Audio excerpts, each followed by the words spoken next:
Good evening, ladies and gentlemen, and welcome to RLAfterShock number 16. We're into, well, I mean, it's still early days for the podcast, all things considered. So I would listen to the podcast that are in like their 500th episode. Imagine us doing RLAfterShock every week for 500 fucking episodes. Holy shit, that'll be a milestone. Do you want to make it a challenge? I can make it a challenge if you want to. Go on then. Yeah. All right, 500 episodes in. I'm going to quote episode 16. But yes, we're going to outdo the Simpsons at this rate. Yeah. We are going to outdo the Simpsons. Yes, welcome to RLAfterShock, the quintessential podcast for all things at EU Rocket League Esports. My name is Jay. Joining me is Bacon. And it's been a very, very fun week, a very hectic week, all things considered, Bacon. We thought that starting off the year would be very, very busy. We hoped it would get like much more calmer this week. We thought it would get calmer as the year went on, but no, it's sort of like stayed at its level of high throughout the entire course of January so far. Yeah, so like for me, I thought January is going to be a month of planning. Like I wouldn't get much in the way of work, and then just the WSOE stuff, VOD touching out to us in being like, oh, let's do this. Let's get you guys on, the EU stream and like work with Daz and all of that. And as the first cast of 2019, it was one of the best casts ever. It was so much fun. It's why we do this job essentially, because it was just, I absolutely, the best casts are the relaxed ones where you don't have to give a shit essentially. Like I was quite open about playing just Smash Brothers during the downtime of it. Like you're just relaxing, chilling with mates, enjoying good fucking Rocket League, and that is what this is all about, really. Yeah, like I think we didn't really want to take that whole stream seriously, but in the end, when it came down to doing matches and stuff, like shit got really serious at certain points, and like matches got really intense. If you've not seen that Method versus PSG series, go to twitch.tv/Dazarin. And watch that VOD. I'm gonna ask Dad if he can post it on YouTube as well, because that's a VOD that deserves to be like archived in the annals of history. Like it is a contender for online insanity when it comes to online Rocket League. So go watch that if you're listening to the podcast as of its publication. Hopefully on on Monday the 14th, I should say, because last week I waited till Wednesday to put the VOD and the audio out, but I'll do my best this time around to get it out. Not even lazy. Like I was just depressed last week. I didn't want to do fucking anything. I was struggling to wake up throughout most of that week. But that's another story for another day. We had to talk about Rocket League, not my mental health issues. So, and the story we stay on though is the WSOE. Speaking of depression, so WSOE, we speculated this a little bit about last week. Our inside sources over at the Wikipedia website said that we should expect an announcement, and that's exactly what happened. It came down on when I get the tweet up on the 9th of January. So very, very shortly after we actually created our podcast, we actually put it out on the same day as this came through, and talking about the qualifiers for WSOE for officiating everything. Also, we had the invites revealed. I believe it was by ignite on his stream. He revealed that Cloud9, MLG, Dignitas, TSM, and the Chiefs will be our primary invites from the NA and EU and the OCE side of things. We're still waiting on the South America invite, though. That's the one team we're just waiting to discover right now, I think.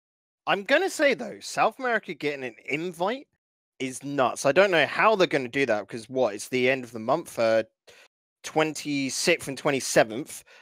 So not this weekend coming, but the weekend after is when the tournament takes place. So I'm hoping they've already arranged what the South American team is for that. You would assume so at this point. It's just that it hasn't been announced. Actually, you bring that up. I just want to go ahead. There was something on the subreddit talking about who the SAM team was. And there was a screenshot coming through from a squad. I'm not sure who the squad are. Aero is their tag.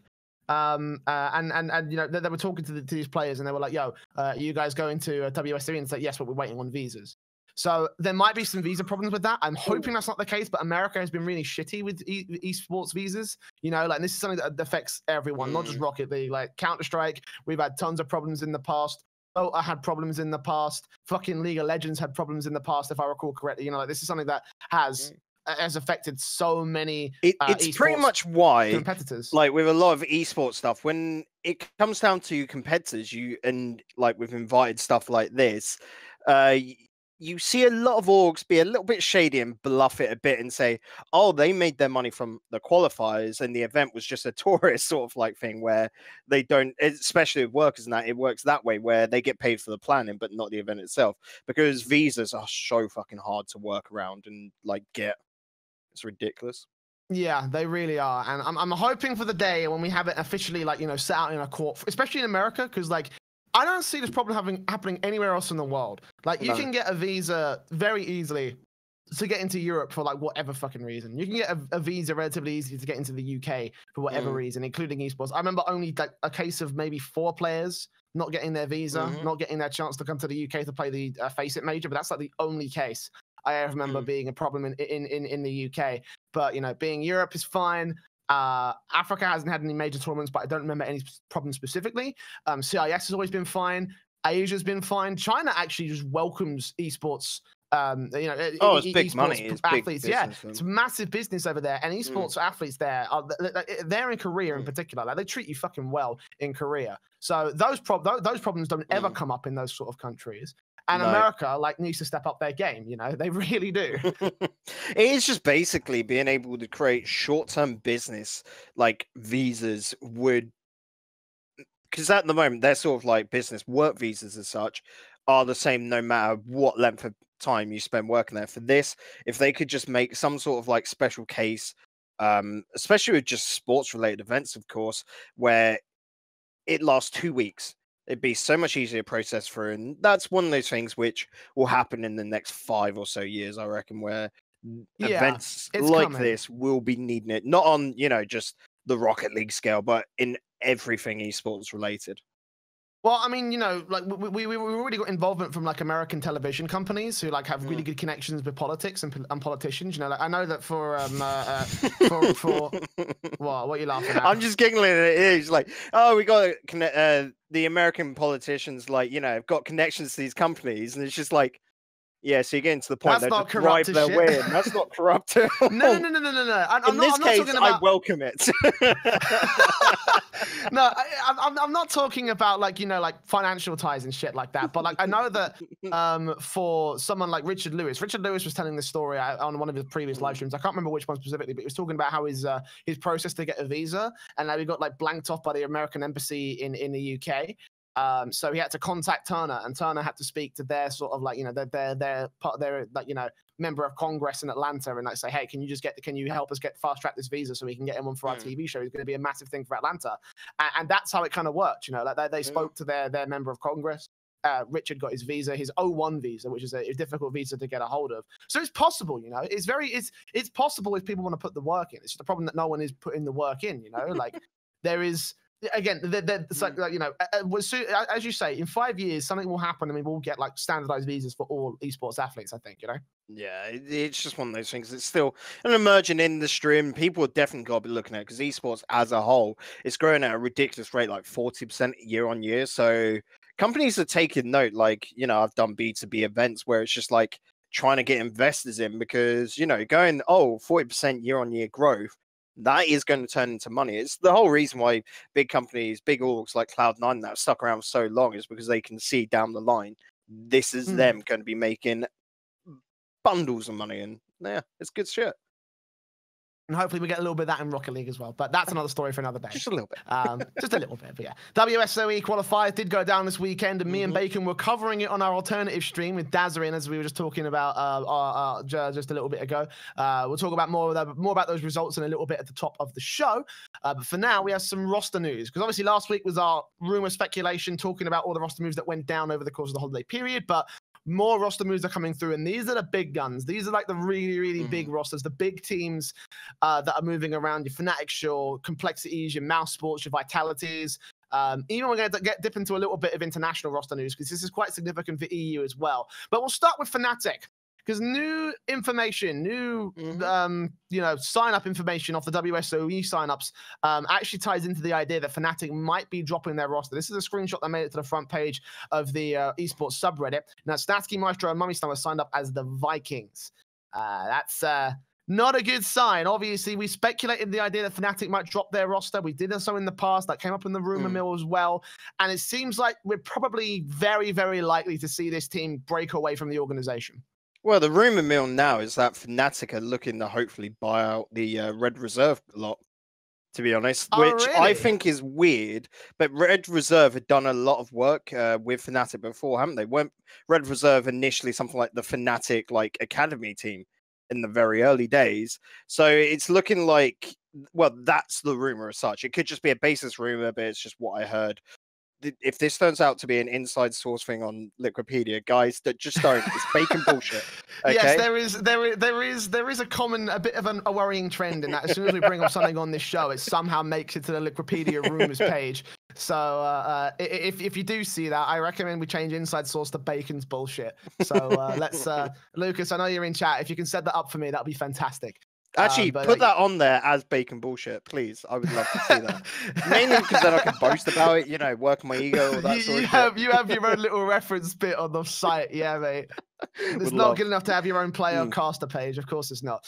But I have my own caster page on Liquipedia. You do as well. I do, yeah. But I'm saying for you, it's not enough. Oh yeah, yeah. I've got to have it all.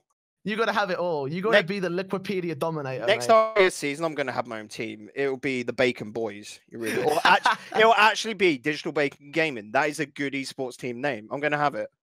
Well, I'm now the Bacon Backs Tractor Manager. Oh God!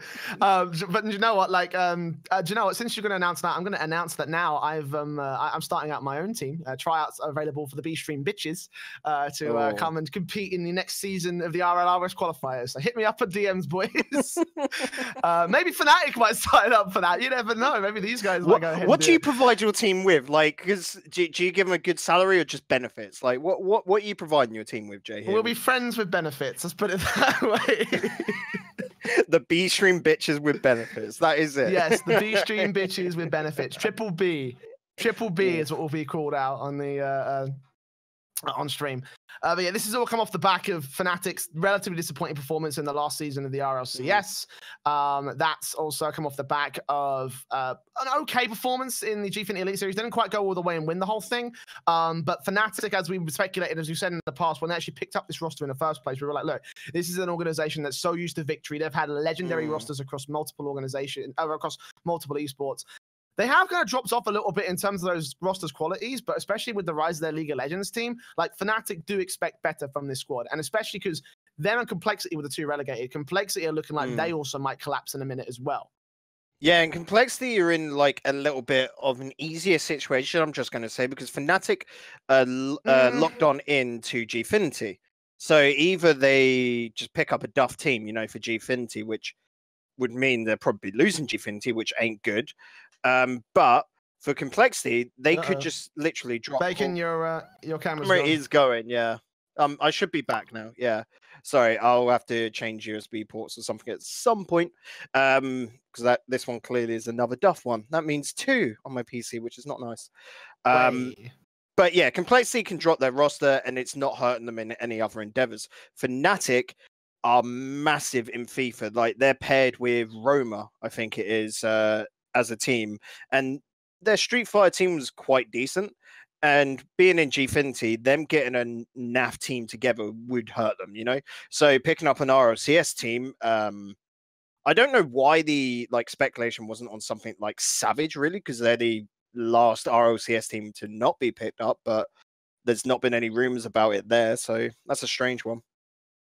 Well, honestly, I just want to go back to the point that you said that you think that Complexity are in a bit more of an easier situation.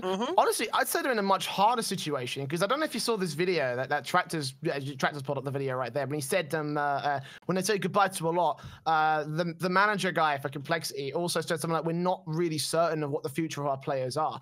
They seem like they want to stay in Rocket League. Because, you know, obviously we've seen Jason Lake and what he's already said and what he already believes in regards to the future of Rocket League. He has a lot of faith in this sort of in his game. Oh yeah, but it's the most accessible esport there is. So yeah, they want to be in there. I mean, the roster as it stands is this is the thing, right? The roster as it stands, though, like, where do you go from here? There's already rumors that Greedy is just going to be left on the bench, and Magnus is going to go to another squad. You know, like, I think this is it for this roster. I think this is where the whole thing capitulates, and I think this is where every player goes their separate ways. That seems to be the most likely scenario, in my opinion. And then it's just an even break, you know, players aren't buying out their contract, you know, because that would be part of it. When you sign it, you know, you've got to come to an agreement when breaking a contract. In this sort of case, it would just be, and I think it's going to be the first time EU could see, like, just 5 teams come through, like we saw from NA last season. 5 teams, 5 spots for RLRS qualifiers, because it's the whole talk of Magnus might be going to one of the bigger teams where, you know, they've got a spot to fill. Greasy is apparently in contention with Siki for that last spot on Team Secret. Who knows? It's a weird state for what I always say is borderline Rocket League, which is the barrier between RLCS and RLRS, because that area is a very muddled area where teams are trying to get better, of course, and break into the next barrier. So if you're a bottom end RLCS player, you're trying to get up to the top 4, you know, make LAN. And if you're an RLRS player, you're trying to break into the RLCS. So they're trying out new things. And I just think personally that Complexity, if they do stick together, Magnus and Greasy aren't a good match for each other. Who'd you get in as the third to stick with that team? Because they're both good players. They'll easily be able to stay up on RLRS, I think. But again, who's that third? And is that third going to be good enough for them to be able to survive and get to RLCS together? Yeah, and that's the key thing right there. Who do you add in this roster to turn it around? And the truth of the matter is that I just don't think you find anybody. Like, you know, the chemistry position from my perspective, you know, they're all good players as you say, but just the way that the roster's been formed, it hasn't worked, and it doesn't look like it will work from any sort of manner of form. You know, Complexity are right to be, you know, cautious about the future of their current team. It might be a case that they're also looking to buy out another squad as well. You know, I don't think Red Reserve, I mean, maybe Fnatic are looking to buy Red Reserve, but like, holy shit, imagine the price that Red Reserve will add to that. Like they've done that in the past where they've been the feeder team. You know, like in Counter-Strike especially. I can think to get picked up by Complexity, and it's not going to happen, of course, would be Pashi, because they need a leader, a captain to be able to organize them, and a defensive player, because Modernus is a much better attacker than defender. Greasy does his own thing. That's why he clashed with Maquis back on Flipside. But having a defensive-minded player like Pashi who could, you know, be anywhere on the pitch and sort of just direct them, that'd be a best bet. But Pashi's doing his own thing, which I think is probably a good little segment for us to go into there. Well, actually, I wanted to go into that last because we've got a bit of a feature today. I don't know if you've checked out the social medias, but we're actually going to, on today's show, especially during the mid-pole stream, we're actually going to go through and like do a retroactive look back on Pashi's entire career. So we'll come to that in a minute. For now, though, there's a couple more news stories I just want to get into before we jump on and talk about Pashi. International news, we rarely cover it on an EU podcast, but this is actually very significant because this is a watershed moment for Rocket League. You know, we talked about in the past the idea of international moves, and we talked about the idea of an OCE player moving to NA or an NA player moving to EU and vice versa for all situations, or maybe even like an Asian player coming out and playing, or there is potential for another international move to EU, apparently. Oh yeah, that's another thing as well. But I mean, I don't know what that's situation like a is, very that's a prickly one, and probably that's a rumor, not even. We'll come to that. We'll come to that when, if and when that actually comes to fruition. But for now, obviously, Evil Genius has picked up Drip Ager in the bin part of the week.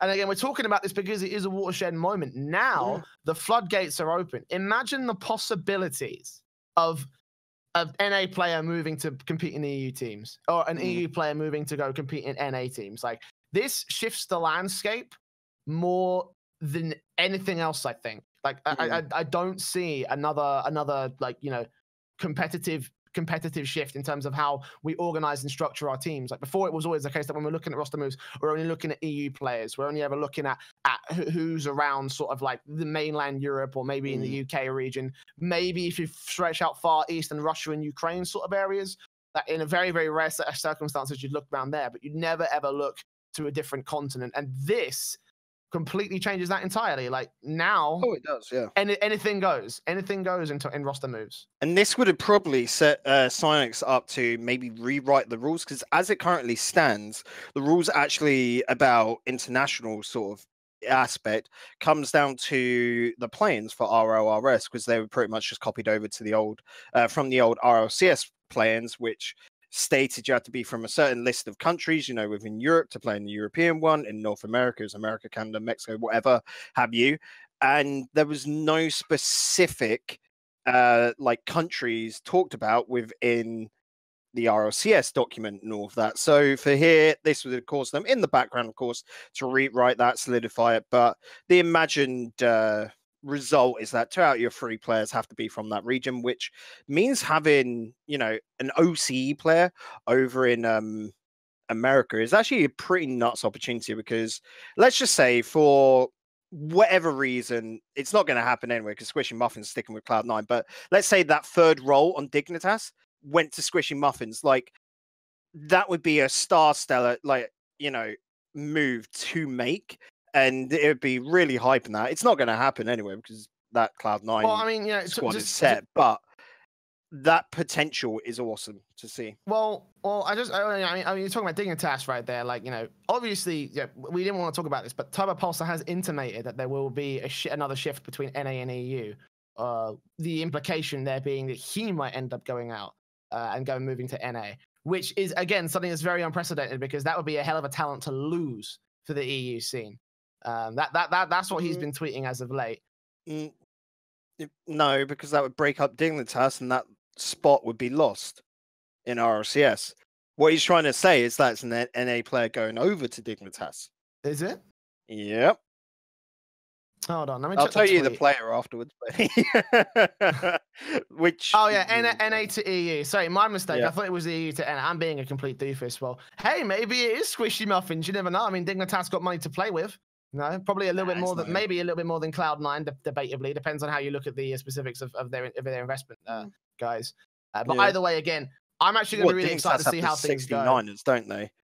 Dignitas have the 69ers, and Cloud9 also just got like a 90 million investment boost. So they're riding, both teams are riding the highs of the money train. So I'm expecting things to get really, really crazy when it comes to roster moves. So keep your eyes locked out to all the news, and of course, make sure you keep it looked to the podcast, because we will be covering all of them as far as it pertains to the European scene. Now, one more news story before we move into the Pashy thing, because actually 2 pro players retired from competition this week. Obviously, Pashy was one of them, but one of that kind of flew under the radar. And I wanted to signal boost this a little bit, because he is a bit of like a member of the bubble scene. He's been playing in and out of different teams, left, right, and center. He's actually Nauman. For those of you who don't know who Nauman is, he's I think a Dutch player. From around about the Dutch scene, and he's played in a couple of different teams. He's played in and out of the rival esports weeklies. He's always competing in qualifiers and such. He's made a bit of a name for himself as a pro. But he put out this tweet longer here for the he put out a tweet longer here just describing about his situation. I'll just read it out for the quote. Hi, since a real life opportunity has occurred, I decided to quit competitive gaming and pursue my career as a model. I'm not gonna lie. At first, I actually thought this was a joke. No, he's a handsome lad. But you know what? Honestly, taking a look at his profile picture, I would. I would. But slowly but surely, I was becoming more and more washed and unable to catch up with the meta. I always wanted to do something out of the ordinary, modeling esports, to avoid a 9-to-5 job. I can definitely sympathize with that. I'll say that right now. I don't regret spending my time on a computer and playing games with friends. I hope it would turn out differently. To be honest, I also want to apologize to everyone who I'm been toxic to or didn't treat normally. Had my ups and downs, but I'm a whole different person in real life. Some people know, some people don't. It is up to you if you forgive me. I will try to stay in esports, either writing articles or a team to find an organization, since esports is a hobby of mine for at least 5 years. I don't want to abandon it fully. I would like to thank everyone who gave me an opportunity to prove myself, Gfinity, and everybody else like that. I am quite satisfied with my achievements in Rocket League, but it could have been better. Good luck to everyone, and hope all of you bubble players will make it big. So Nauman is gone, and I'm being confirmed, by the way. It's Nauman's a Czech player, so that's my mistake. Oh. The flags are so similar. I just can't figure it out. I'm such a doofus, honestly. You are not a geography man. Yeah. Yeah, Bacon, Tractor is telling me in the background. Yeah, he's just there like, oh, camera's down. I'm like, I know I'm getting a USB hub to replace it, dude. Well, I'll let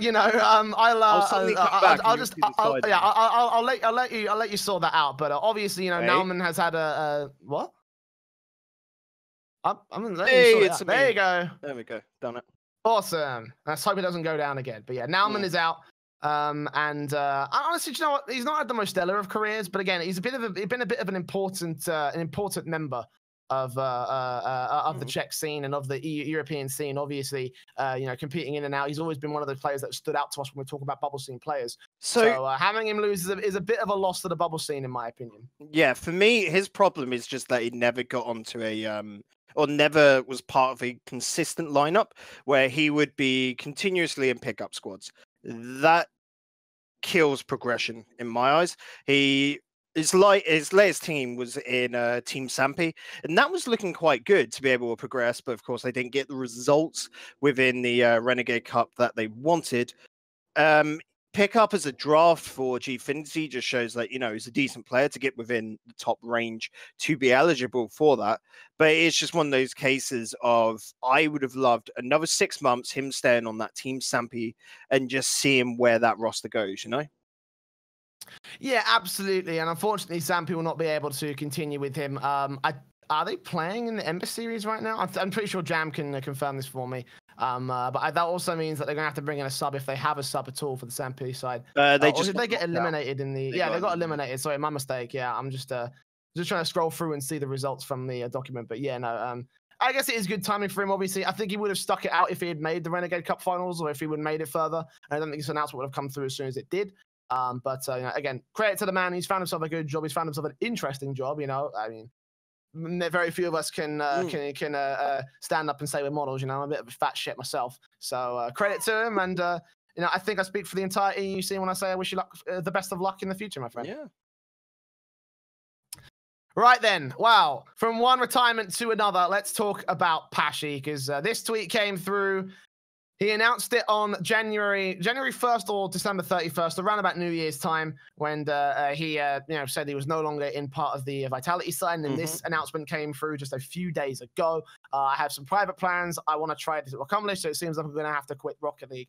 It was a fun ride, and I hope Rocket League will be there for a long time. Of course, this just poured support from the entire community. This is a massive loss for many, many folks. You know, Karma's got tweets, Justin's got tweets, Panda, Lawler, Squishy, Remco, Snasky, Cloud Fuel, Chrome, like the list goes on and on and on. So many people wishing him the best, which is really fucking cool to see, because he's a I was going to say subpar vet. That's not the right word, although that's a good podcast. You should check that out. He's a SARP BC vet. So he's been in the game for a very long time, much longer than either of us have. He's an old boy who's had a very, very long and illustrious career we're going to break down in a minute. But Bacon, I just want to get your thoughts on the retirement itself. So I said this before, knowing the lad since the SARP days, because, yeah, I actually don't think this is going to be a long retirement. He's so fucking competitive. I reckon he'll get the itch, and next RLRS, RLCS season, we'll see him back. I honestly do. Because you think so? Yeah. I reckon he'll come back in 6 months' time. Just sort of like, because he'll still play the game and then not being at that top caliber. I reckon it's one of those things of you get bored, you know, of what you're doing. I don't know what his plans are outside, of course, but this is what I'm expecting, you know, where I'm thinking this is not the last of Pashy that we've seen, you know? I'm going to take the opposite end. I'm going to say, like, if he does come back, it will take like about a year, because he said he wants to work on personal projects. This will be outside of esports and stuff. Like, I don't think, if he's going to quit Rocket League as a whole, you know, I think he would make an announcement like this. So he's definitely gone for, I think, a little bit of time, at the very least a year, in my personal opinion, if he does come back. But I don't know, like, you know, for a lot of SARP BC vets, like they've had a long sort of like a long and arduous time trying to make it in the in Rocket League and be a part of this thing. So if they ever do retire competitively, then it makes sense that probably wouldn't return. You know, we've seen that from a couple of different veterans over the course of the last few years. You know, several have retired. Some are still active. We're still starting to run out, or we've starting to run out, but we've got still a pretty decent abundance of SARP BC players that still play the game today. It's just the latest to add to the list of vets to retire. And again, I feel like for Pashy, again, I know how long personal projects can take, because I've taken on a number of in my past. You know, this kind of is a personal project. RLAfterShock is a massive time sink, in case you're not aware, because we do have some various bits and pieces which we do want to come to fruition with on 2019. We've got various things in the pipeline which we're going to talk about at the end of the show, hopefully, depending on how much the time works out. But yeah, you know, again, same sort of situation with Nauman. I'm wishing him the best of luck. I think I speak for most of the EU when I say that. But we do want to pay tribute because, assuming this is his last time, our feature for the day is going to be talking about Pashy's career. Because when I say he's had a long fucking career, especially in Rocket League Esports, he's had a long fucking career.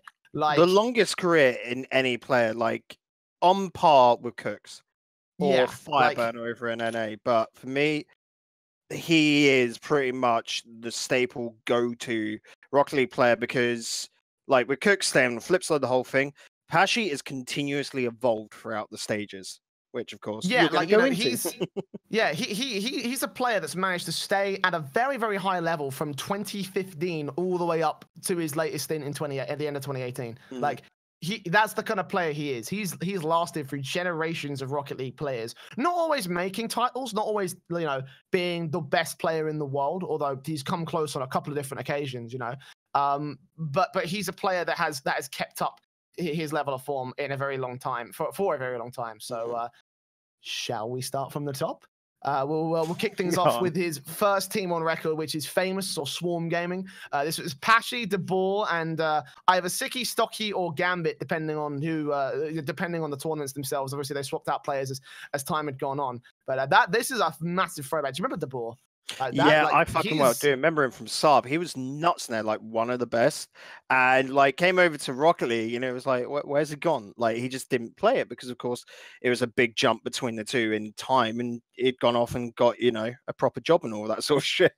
So he didn't really make it, but he does a bit coaching now, if he still does, from what I last checked. Yeah. Yeah. He was last seen coaching for the Blitzers, but he hasn't been seen active since like that September time. So I'm not sure what the current situation for the Blitzers is right now. They have parted ways with the Steak Natchatal Mark by 8 squad, which DeBoer was on. I'm not sure whether he's still with Blitzers trying to work with them or whether he's gone out somewhere. But this is not about him. This is about Pashy. This is the first team that Pashy was on. They made a massive splash back then because back then the main thing we were all focusing on was the weekly tournaments. You know, the ESLs, the MLGs, the Gfinities. There was no RLCS. There was no MLG Pro League. There was no DreamHack Pro Circuit. There was no LANs basically. There was no leagues, no LANs. It was all weekly tournaments. But this was one of the teams that consistently kept top 2ing tournaments. They kept top 2ing, getting first place every single week in, week out, consistently performing at a very top level. The only other team that ever ended up beating them out was Flipside Tactics. And we all recognize Flipside Tactics as being one of the first really dominant squads. So it doesn't surprise me that they got there. Again, most times in those weeklies, it would just end up being Flipside winning out those matches. And it must have been a very frustrating time to be a Swarm fan at the time because, like, you know, you're like, I really want Swarm to do it this time. They're going to fucking beat them. And then they lose. And the next week, they lose again. And I think there's only like 3 or 4 occasions over the course of history where Pashy has actually managed to take a victory above the Flipside roster that was back then, you know? Yeah, and Flipside was always his, like, from the early days anyways, the top in EU. Well, actually, let me just cut you off right there because I do want to say actually that this is actually a trend that I've managed to doing my research for this. I've managed to like read a little bit of a trend over the course of history. Is that the one hill that Pashy has always struggled on is beating that Flipside Tactics squad. It's his old rival Cooks. That is it. That is beating Cooks and his team. That is Pashy's main hill, and so few times over the course of his career, he was able to mount that challenge, you know? Like I was saying, like the last sort of like long-term EU vet that you can think of is Cooks. And it's like sad that rivalry is coming to an end purely because that F3 versus whatever Pashy's project is, because it was always him leading it and forming it, it's sort of sad to see that go. Yeah, absolutely. You know, like again, it does kind of suck because it is like a bit of a death of the whole thing. But you know, just like talking about his sort of like performance, he was also one of the first ever grand finalists in a major tournament. The first ever major tournament on record was the MLG Pro League. The first and only season. I love how it says season 1. There's no season 2, which is quite fun. You know? I wish MLG would come back, but for political reasons they won't. And you can see on Wikipedia, you know, that they came second place. You know, and of course the team that they saw at the end was Flipside Tactics. And I mean, I went back and watched this series for the sake of research because I did kind of want to I did want to see how things played out in the early days, because I never watched MLG Pro League. I never watched RLC Pro League. You know, I wasn't around in the scene at the time. You know, it was very, very early days for me. You know, like watching this series, it was kind of insane to see how the meta was so different then, which again I think emphasizes exactly how good Pashy was at adapting. So different compared to now. The meta is so shit. It's like gold gameplay from now. Like that was pros back in the day, just because the game developed so much over years. Like 2015 was like, I say gold, but near enough, like up to plat, mid diamond of what today is. That is how much the players have climbed and learned over the years. Yeah, absolutely. And again, like just watching things from back then, you know, it emphasizes how adaptable Pashy was during the course of his career. And again, this is one of several times throughout history where he would meet Flipside Tactics in the early days of Rocket League, and he came up short just by a little bit. You know, it was a 4-3 series. Flipside were meta setting at the time. You can't take it away from Swarm for losing this. They were, you know, if Flipside did not exist, they would be the team we said. They were like, right, Swarm Gaming, fucking right. They were, you know, they were the guys at the top. They were the trendsetters. They were the meta shifting squad. And you know, again, for Pashy, didn't quite work out for them. And after the MLG Pro League, they kind of like fell to pieces. They cracked under the pressure. They met Flipside 4 times after Pro League, and they lost all 4 encounters. And they played in the Rocket Royale minor tournaments, where they kept placement for about 3 weeks, and they got knocked out in week 4. That was when they decided this is as far as this roster will go. And like that was also quite reminiscent of the early days of Rocket League, where everyone was chop and changing. It was when it came around to RLCS season 1 where rosters finally stuck together, and that's just the healthy state of it. When you don't have any long-term tournaments to stay in, you swap and change because you're all trying to improve, and it actually helps you improve quite a lot at that early stage where you're mixing with loads of different people and seeing how well you play together. Yeah, and especially at the time when there was only one primary major tournament, being the MLG Pro League season, you know, like that was the shit then. The ESLs were the shit as well. Like that was when the ESL title had real. But merit. again, yeah, but again, you know, ESL weeklies is the main thing right there. You know, it was a weekly tournament. So if you failed in 1 week, you could just try a new roster again the next week. You know, there was. Well, it was because they still had the weeklies and the monthly finals. So yeah, the weeklies led into. Yeah, I'm saying that, you know, if you ended up not winning out on a weekly, if you did things didn't quite go well for them, then that's just kind of how the scene was back then. You know, even to a certain extent, the bubble scene is sort of still like that right now, except we just don't have weeklies where we can try things out. But I digress. Yeah, well, not without Gfinity. When Gfinity is on, it is so good to be able to keep up with all the teams. Like, it's how the Alok theme near enough came about, where you could confirm that he was moving to Mouse, was pretty much because he was scrimming with them essentially through the Gfinity Cups. And in this off season, you just have no idea what's going on with the teams because they don't have those weeklies to trial new members in. Yeah, and you know, again, that's kind of how the scene just kind of was back then. So they had a lot of trial positions, and that's what kind of led to the next team that came through for Pashy. It was Crown and Jewels.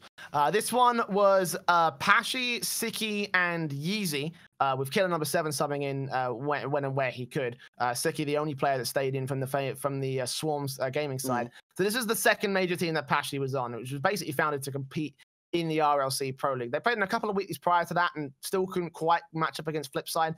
But the main thing for them was the Pro League. Like, it was the main thing for everyone at the time. Because again, the similar way where MLG, everyone was focused on MLG and everyone was looking at that like, right, that's the tournament we need to win. This was also the tournament they needed to win. It was cross-regional, similar to how Pro League was in MLG, similar to how most of the early tournaments was, because you couldn't quite get international tournaments. Again, there were no LANs going on.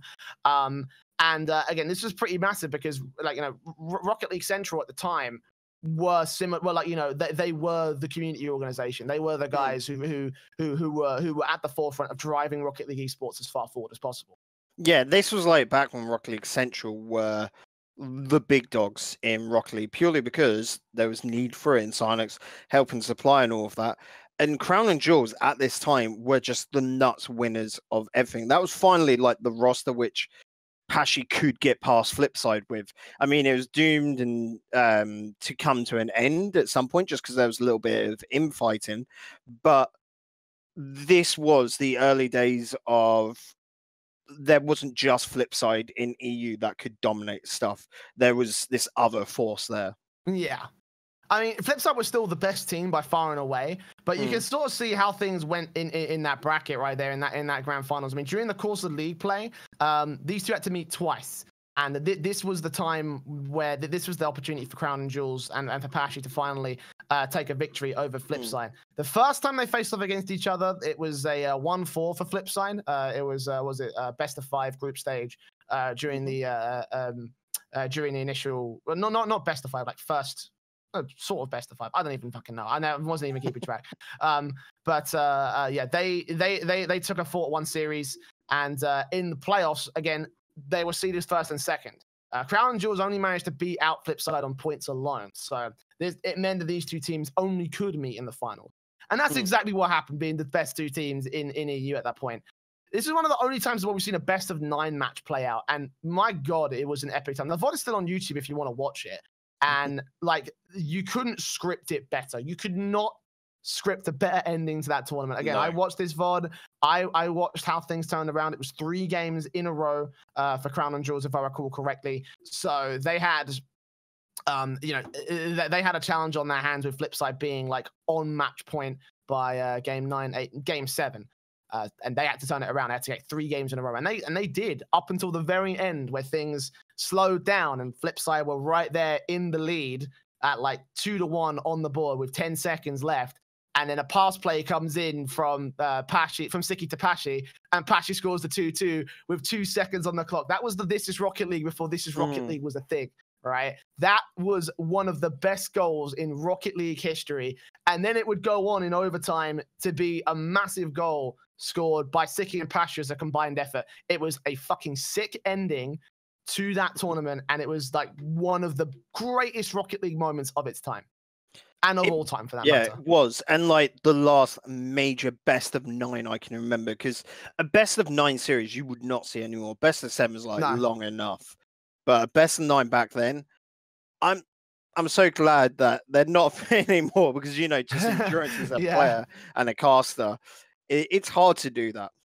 I mean, we learned that the other day, obviously. Well, you can't remember the whole tournament was best of 7 until the finals, which were best of 9. That is ridiculous. It absolutely is, man. And like Crown Jewels struggled to get there as well. They had to face up against iBuy Power in the semi-finals, which was also a very close series. And Flipside almost ended up losing in the quarterfinals, which would have been a massive upset in its own right. But for Crown and Jewels, this was the first time and the only time that Pashy would end up beating Flipside in a major grand final ever. There's some times where they take a series or two, they take a series or 2 in weeklies, but they wouldn't be able to beat them on an RLC Pro League or an RLCS or anything like this kind of caliber of tournament across Rocket League history. This was it. This was the one time out of many where Pashy finally overcame that hurdle. And then it was like, after that point, it was when they got picked up. Like, we've got to talk about it, guys. It's a big part of Pashy's history, but Mocket saw what was the best team in the region and picked up Crown and Jewels, now. And that's where the sort of association between him and Mocket sort of begun. And Mocket in the early days with EU, they got rid of Yeezy or Killer and picked up Mystic, and Turbo, I think at this point was actually just a sub, because before the whole Northern Gaming bit, Turbo was a sub due to other, commitments and just not really being the most favorable player, but everyone knew he was nuts and wanted him as a sub for their team, especially Pashy here. And, well, everyone knows the history of Mocket. Even though you hated them, Mocket were always doing really well. Yeah, I think that if I recall correctly, Turbo was eventually subbed in as a main staple player after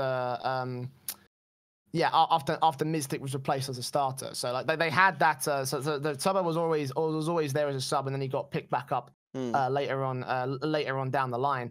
I don't recall him playing in RLCS though, which is the main thing I want to focus on. Obviously, RLCS season 1 we rolled about this time. Mocket were very interested in getting involved in the in the Rocket League space. And also just to talk about the history between Pashy and Mocket. Obviously, they went very, very far together. Like, just for context, he first signed on Mocket's first EU team on March 14th, 2016. The last time he was ever seen representing Mocket was January 1st, 2018. That's like almost, almost 2 years of working with them. Of course, there was some gaps in between. He played for various other squads, and he actually left the organization a couple of different times, but he always came back and became, a regular sort of sight on that Maquis roster and representing that Maquis brand. Whether you can take that as a good thing or a bad thing is another thing. I don't have anything against Pashy. I definitely have things against the organization themselves for reasons that will be very, very obvious to you.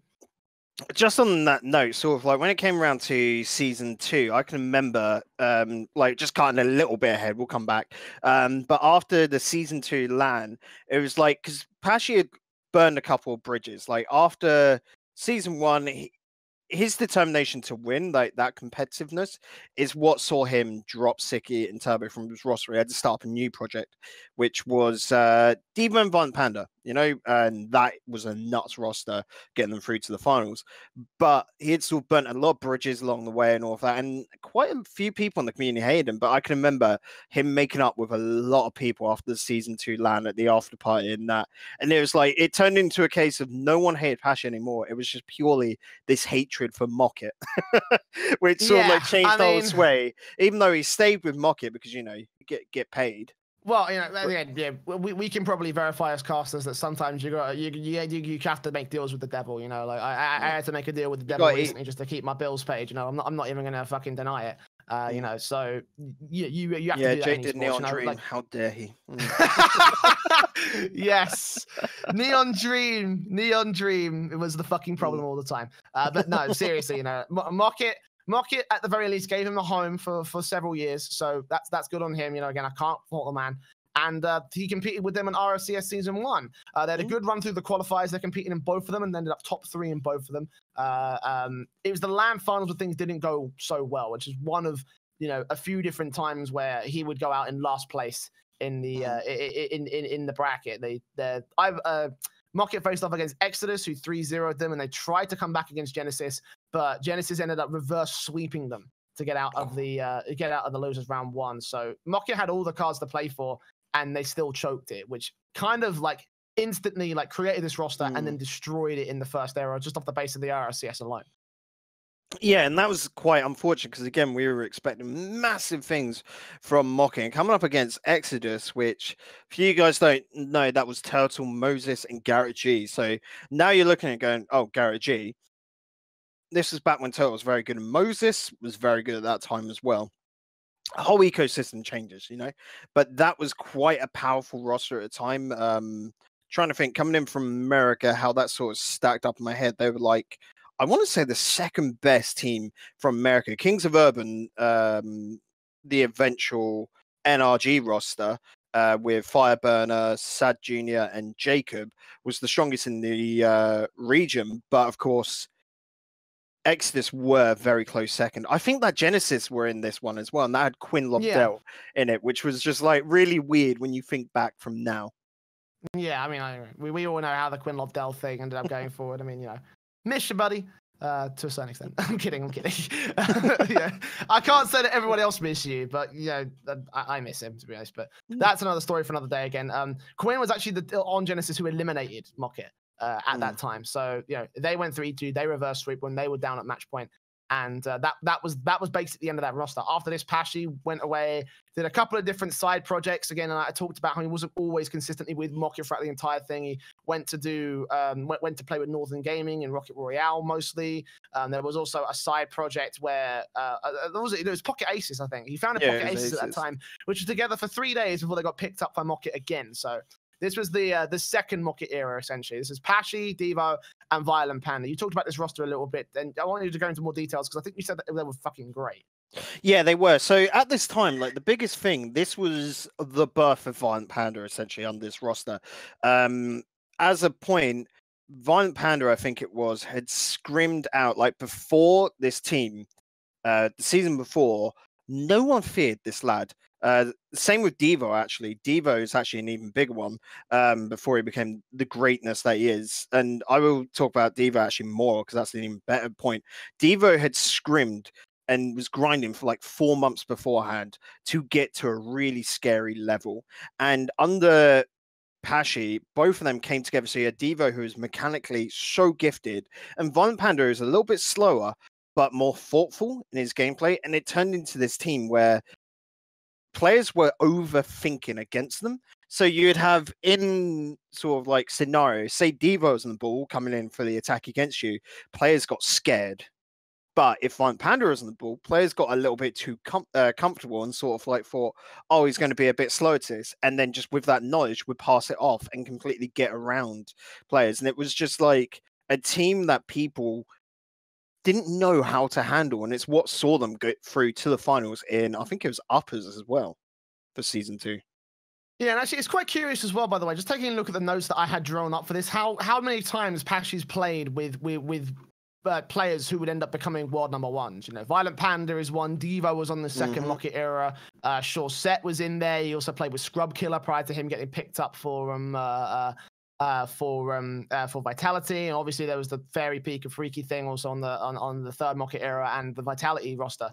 So he's been around the scene, and he's been with a lot of different players. And I think he's kind of been a little bit clinical, obviously, as you explained there. Talent. How he knows talent, how he brought Violent Panda up to fruition and managed to turn him into a very good player. And this kind of did show during the next season of the RLCS, since that was the main thing that they were gunning for. Over the course of league play, things looked okay. You know, they finished third on the league table. On the league table, they beat like Red Eye to make it to the LAN event in the regional qualifiers, and they also took a victory against F3 during league play. So that's the second time, admittedly not as prestigious as the RLC Pro League, but this was one of the only few times that again, Pashy would end up beating his main rivals basically during the league play. Again, it would have been nice if it was during the playoffs. I don't think he met them during the playoffs, if I recall correctly. Let me see if I can just find out for the bracket. That is the season No, they 1 didn't bracket. meet each My other. mistake. No, they didn't meet each other. I mean, they probably could have. No, sorry, they did meet each other in the bracket. Excuse me for that one. No, my mistake. This is season 2. Remember. They did meet each other in the grand finals. About season 3. No, in season 2 My they mistake, did in the grand finals. Mocket went through winners. Flipside had to do that absolutely nuts low run, if I remember right. Yeah, that's what happened. Mocket beat them because Mocket beat them in the semi-finals, and then Flipside had to go through NRG and Take 3 and Northern Gaming, who also got beaten in the winners finals to be in that position. And Flipside went through 4 back-to-back series to then... It was the sort of like the return of Flipside for some reason can only play well in the lower bracket. Like when they're backed against a corner, that's when Flipside perform. Because I can remember after like losing against Mocket, they went on like they lost 2 games to get to the final. Like they went on a 3-1 against NRG. Let me confirm. Yeah, 3-1 against NRG, 3-0 to take 3, and then 4-1 Northern Gaming to get through to the final, and then they won it in a bracket reset, which is absolutely nuts when you think about it. Yeah, I mean, I still remember, like, you know, this was like the first proper tournament I ever watched in Rocket League. Like, this is when I was like, this is when I decided, right, I fucking love this esport. This is when I was like, look, I'm all on board with Rocket League esports. And I remember watching this, and I remember having so many fond memories. You know, I would think I was in like a viewing party with McLovin at the time, or at the very least, I was messaging him back and forth on Discord, just like, yo, this grand final is fucking lit. Like, oh my god, Flipside, holy shit. And, like, we were in the theater for it, and the thing was, again, this was very much in the whole thing of Mocket were the baddies here. Flipside were your good guys. So Flipside being able to come back against it was like a massive, like, everyone unanimously cheering for it, which was such a feel-good vibe. And I really do not envy Pashy, Devo, and Violent Panda at all for having to deal with that on stage. You know, when every single goal against you is a roaring cheer, but every single goal you scored, don't get me wrong, was still a cheer, but it was more like a, yeah, you know, woo, clap, whatever, not an absolute house filler. Yeah, like, you know, and that was the thing as well. I remember watching it at the time, and I remember McLovin was telling me, like, yo, you need to support Flipside for this one. I was like, I mean, I already was planning to, because I know Flipside. I don't know who Mocket were. Again, this is my very, very early days in the Rocket League space. So, you know, I knew Flipside were the best team already just by word of mouth and rumors and talking to other people who were involved in Rocket League at the time. And you know, I remember watching this lower run, and again, it was fucking insane to see how many people were supporting Flipside. Not necessarily. I mean, yeah, certainly to an extent to rag on Mocket, but the organization more than the players. You know, I remember what was it when they were Guess Who, and they did that interview on what was it? Rocketeers, I think it was. Yep. Or was it Red Bull? It might have been Rocketeers. Either way, they did an interview with someone, and they were like, you know, it was really hard to play under Mocket because of, you know, we get fans telling us how much we wanted to support us, but they couldn't because of Mocket. So, you know, it does kind of suck for them that they had to do it, but the fact that they even got to the grand finals above everybody else. So I do remember in hearing about how they weren't cheered on during their Orbit series or their Flipside series or their Northern Gaming series, but they still managed to make it so far forward to make it into the grand finals from the upper bracket. So, you know, credit to them. You know, credit to them for managing to overcome the odds, even regardless of the scenario. You know, massive mental strength, like I said earlier, to be able to do that. And I actually absolutely love this period of Rocket League purely because having a bad guy within the scene, or a bad team in this case, was really not like fun. Actually bad in skill. Like, you know, just like.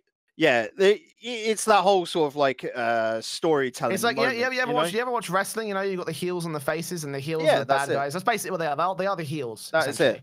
And the players knew that playing under them, and they just had to sort of deal with it, and it was really cool, really. And like I said, everyone thought Pasha was bad, and then it's sort of like because, like I said, he dropped players purely just because he wanted to be the best, and that is really respectable when you think about it. And making up after the LAN. It was really nice. Well, I mean, Pash eventually did end up scoring gold later on down the line with that mentality, but there's still a few more steps on the road, and we'll talk about the next step for him, which was Aces, Pocket Aces, the Gale Force Esports sign. This was Pashy, Violent Panda, and Freaky, later to be subbed out by Chaussette when they moved over to the Pocket Aces and then got picked up by Gale Force. So. Pashy and Panda decided to stick it together after Mocket for season 3 run. They initially started off with Aces with Freaky, and then eventually they split ways to go on to found the Pocket Aces side.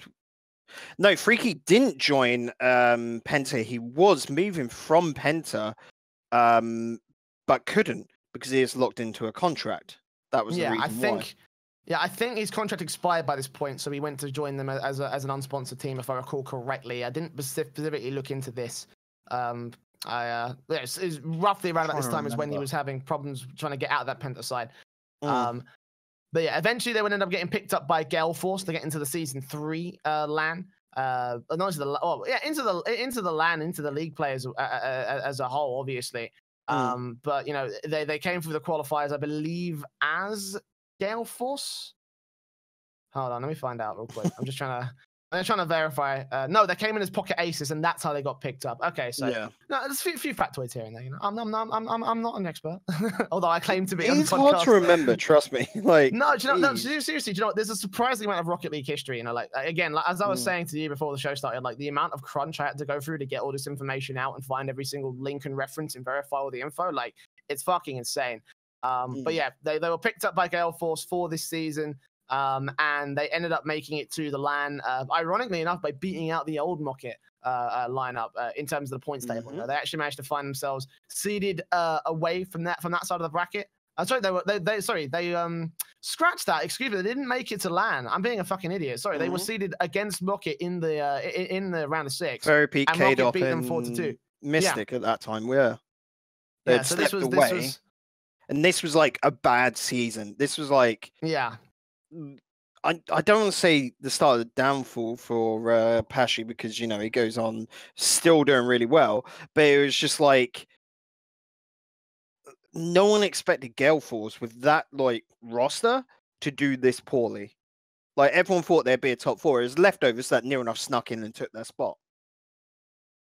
Exactly, yeah. Like, you know, the leftovers, if I recall correctly, they managed to also beat out Flipside as well. So it came down to a couple of last minute circumstances during the last little bit of league play season, and like the last week is when Flipside and it was when Flipside lost control of things, and leftovers beat out Gale Force to get control of that final spot in the top 2. So, you know, it really unfortunate circumstances for Gale Force, because if they could have won that series and then won Northern Gaming, they would have moved into the top 2 and never had to play that round of 6. So history could have been very, very different if those 2 series had not gone down that way. But unfortunately, that is just how things ended up for Gale Force. They lost in that series. Mocket moved on to the LAN finals, and for Pashy, obviously, this is the first RLCS he was not a part of as well. So, of course, that led to the breakup of this team because that's kind of how it goes. How it goes at this time in Rocket League, like, you know, because at the time, yeah, you know, at the time, like, you know, during season 3, there was no secure. There's no security. If you were the top 2 in the tournament, then fine, you would stay on for that season. You know, for Mocket and Flipside, that's them making it to LAN and also making it to season 4. Everybody else had to go ahead and requalify. So of course you're going to reshuffle your squad, and that's exactly what Pashy did. But before we get there, there's also a little bit of history I almost forgot before we got to that point. And obviously he formed a bit of a mixed team to attend DreamHack Summer with. And it was picked up by the Diffuse kids, really, for this one-off tournament. You know, we've seen this quite a lot in low-level sort of esports levels, and at this point, you could sort of count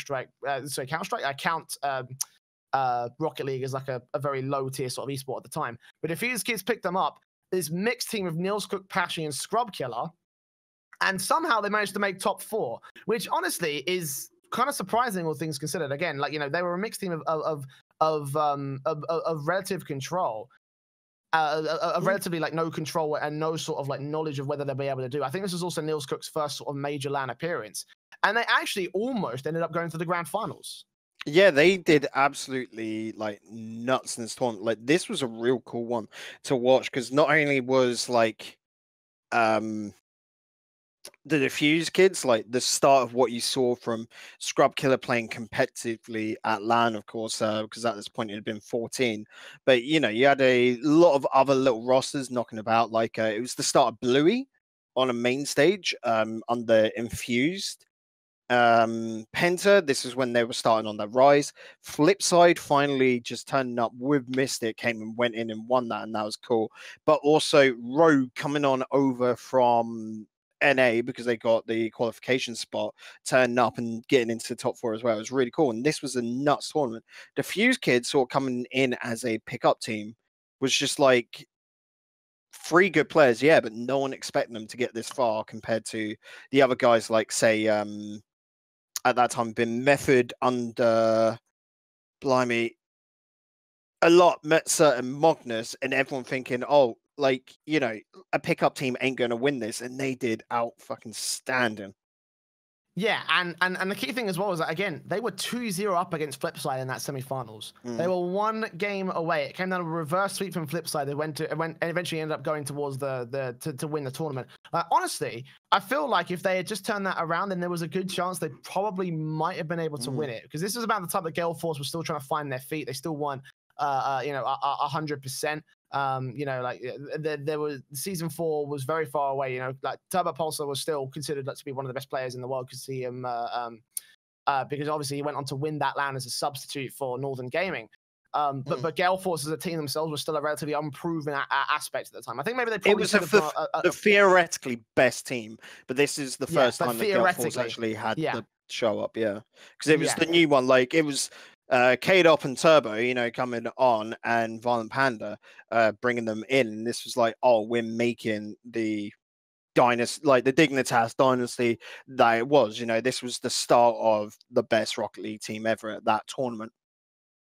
Yeah, and you know, obviously that would get, you know, sort of killed off by Flipside. Flipside with their last LAN victory of that particular tournament. So you know, again, Pashy couldn't quite surmount to it, and again, he would just fall short of the mark in terms of trying to be considered the better between him and Cooksir, and yeah, just didn't quite work out. So Cooksir ends up being sort of like the best player between those two in that particular rivalry. Because after this is when Flipside would not be able to show up, and then eventually they'd change out Maquis, ending essentially what was the end of an era for that time. So there you go. That's how history goes down that route. But for Pashy, his next project would be the 3rd time he was on Mocket, the 3rd Mocket era, I like to call it, which was him, Freaky, and Fairy Peak, the roster that we all know. We all know for just being, you know, the way that they are. You know, we know this roster, so they've been together for such a fucking long time, essentially. They probably are the most famous roster that Pashy has been a part of. And they had a pretty decent showing when they were a part of this. And yes, I have seen that. But we'll come to that after this because it's supposed to be a bit of a tribute section. So let's ignore that. Let's ignore that for a minute. So yeah, the third Maquis era, which kind of played out for Pashy through when I'm trying to find the specific dates, through around about what, middle of the year in 2017 to the very end of the year of 2017. Sorry, still just going through this. Just like it's a feel good moment that it finally happened. With the cross-platform stuff, but well, again, we'll come back to that after this was segment. weird because it was very peak, sort of like being left by K-Dot, no one expecting it. Him sticking with Maquis, of course, but Pashy coming back to Maquis after leaving it, and Freaky sort of coming back because Pashy likes Freaky as a player, and this was pretty. It's hard to describe this team because they played very well and, you know, moved on to being picked up by Vitality. But as we learned down the line, the combination of players didn't get along so well.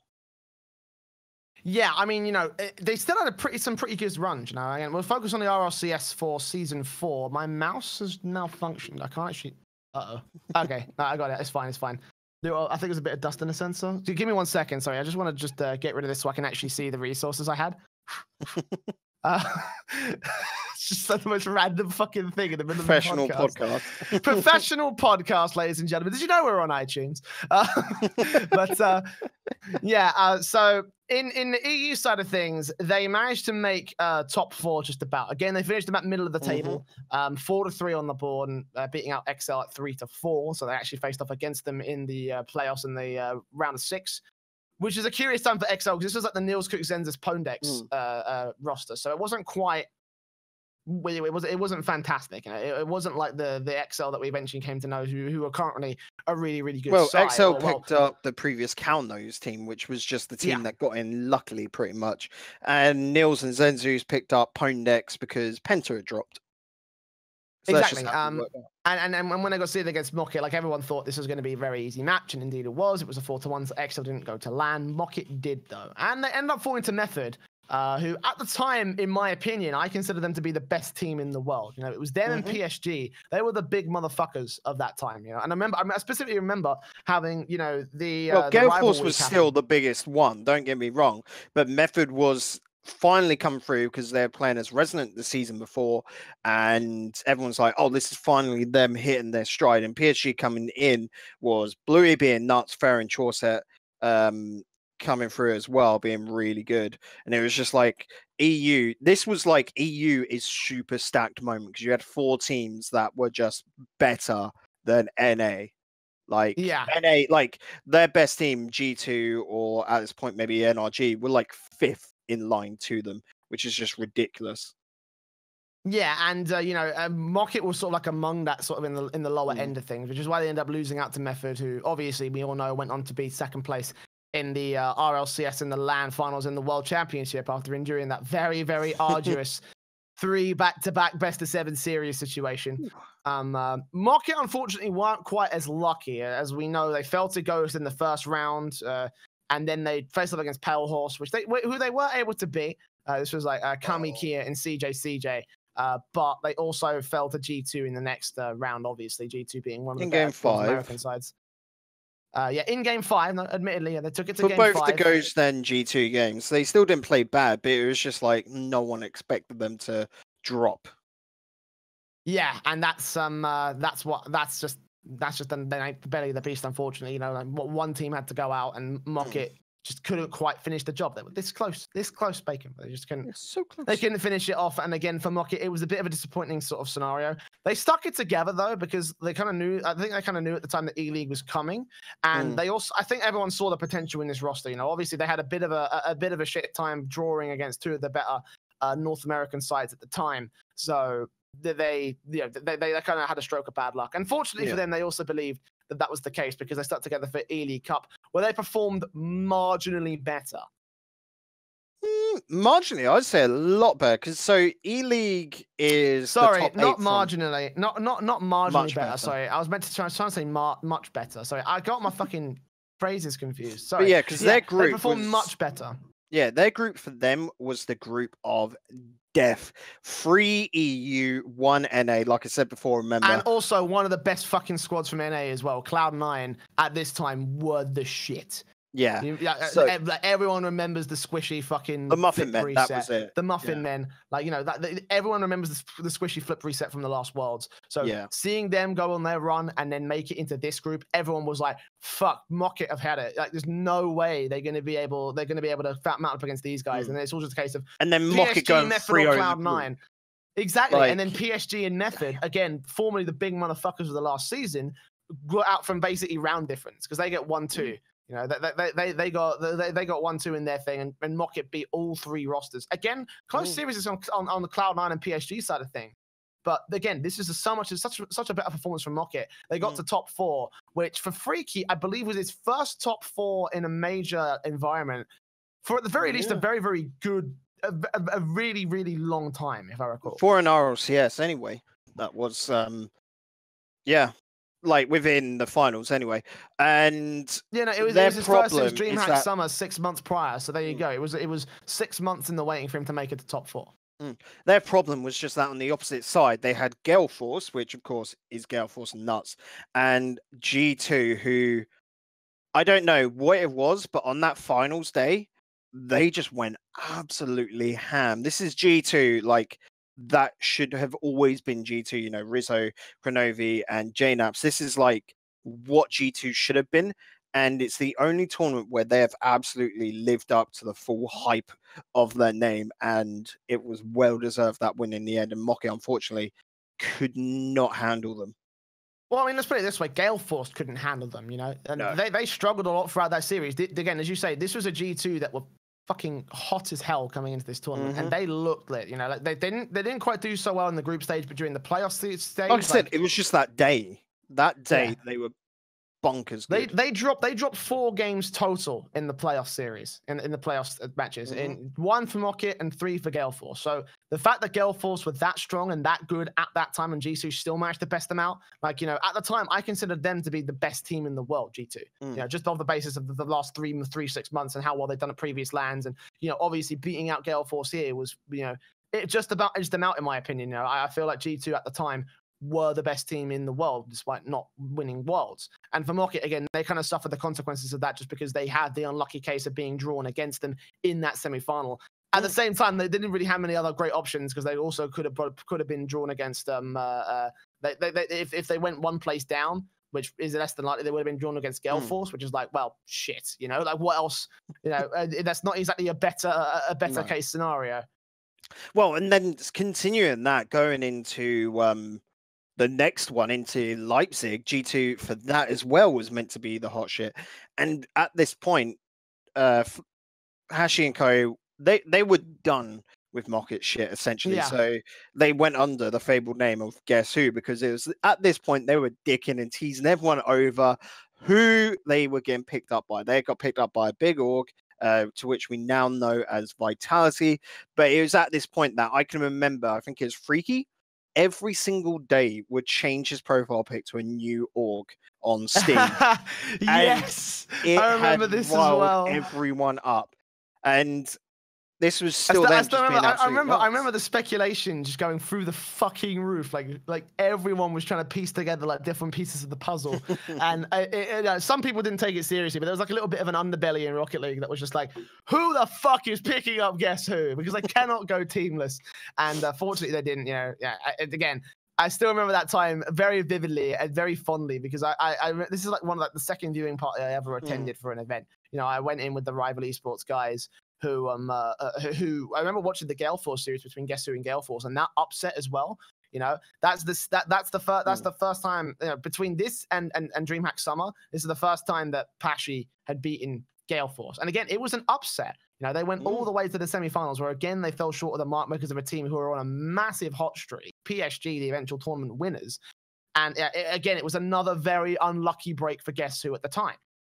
Yeah, and you look at that bracket. I don't know if Tractor's brung. He's got it. It's all right. Tractor's on point. Tractor does his job well. I don't have any doubts about him. So, but yeah, he is pretty much just getting picked up against one of potentially the 2 teams which at this point they would struggle with. You know. Yeah, you know, they struggled, unfortunately. And again, it's just down to the luck of the draw. It was the EU side and the NA side. I think if you took Guess Who and put them into the opposite I looked side, at the bracket there and I was just like, who the fuck? Like, Dignitas and Gale Force in the same bracket, and then I realized, shit, yeah, this is the NA NA team at that time. And for some reason, like, they weren't the best NA team at that time. They never were. No, they I don't think they managed to good. make. I think this is the only really. This good was when they were in Dignitas RLRS as well. Remember, like they've made it through on. I think it was like they did an invitational thing. It was them and dudes. I think it were that got through on the invitationals, and everyone was like massively like surprised, and like they were playing both those teams absolutely nuts this tournament. Maybe not the dudes so much, but it was impressive nonetheless. Yeah, but just on the topic of Guess Who, you know, I feel like maybe if you put them into the other side of the bracket, if you put them into the NA side and swapped out someone there, then they probably would have swapped them with G2 and they would have made it to the finals of that tournament. I think so. Yeah, I think they probably would have made it to the finals. I think that, you know, again, Guess Who just had a really, really unlucky set of circumstances. They were just on the cusp of once again becoming the best team in Europe and in Rocket League at the time. But just because of circumstances and other slightly better teams beating them out, and again, just unlucky draws in tournaments and just not quite beating them to the bunch. Again, Pashy gets left out with sloppy seconds. And it really was unfortunate for him at that time. Yeah, but then again, they beat Gale Force to get through to the semi-finals, Guess Who, which is possibly the hardest opponent. It went in the end because PSG were absolutely on a tear that tournament, but they didn't do badly at all. Getting through to the semi-finals of any tournament, you've got to be proud of yourself, you know? And it's what got them signed by Renault Vitality. Yeah, I mean... there is that certain level of thinking in terms of just that upset as an isolated sort of case. But I think the problem here is that they didn't get the gold. And that's the one thing missing from Pashy's career. He's had all these great results, massive history with the game, SART BC, but he's always been the runner-up. In fact, the only tournament he's ever won with a trophy, you know, the RLC probably doesn't count because they didn't have a trophy. The only trophy he's ever actually held has been Gfinity Elite Series Season 3, which is the next tournament we're going to talk about. This was Vitality's entrance. This was the first time that Pashy and those guys actually be seen, you know, on the Elite Series as it stands. And Vitality, you know, everyone came into this season thinking, Vitality, this is going to be their fucking, you know, this is their game. You know, well, it was them or Envy, pretty much, or Method at that time, because Method were it. But Vitality almost made this tournament unfair with how good they were. Yeah, like, honestly, like, Envy were the only real team that, as you said, held a bit of a candle to them. They actually managed to beat them out on points alone. Like, 1 point separated them on the Group A table. And Envy would also be the team that they met in the grand finals. So, you know, Vitality had to go through one extra unnecessary step, in my opinion, to beat Fnatic and then beat Method and then goes to the grand finals, which I still remember that one. It was like the warm up to Landon, which was just fucking great. But yeah, this would be the only time Pashy held the gold.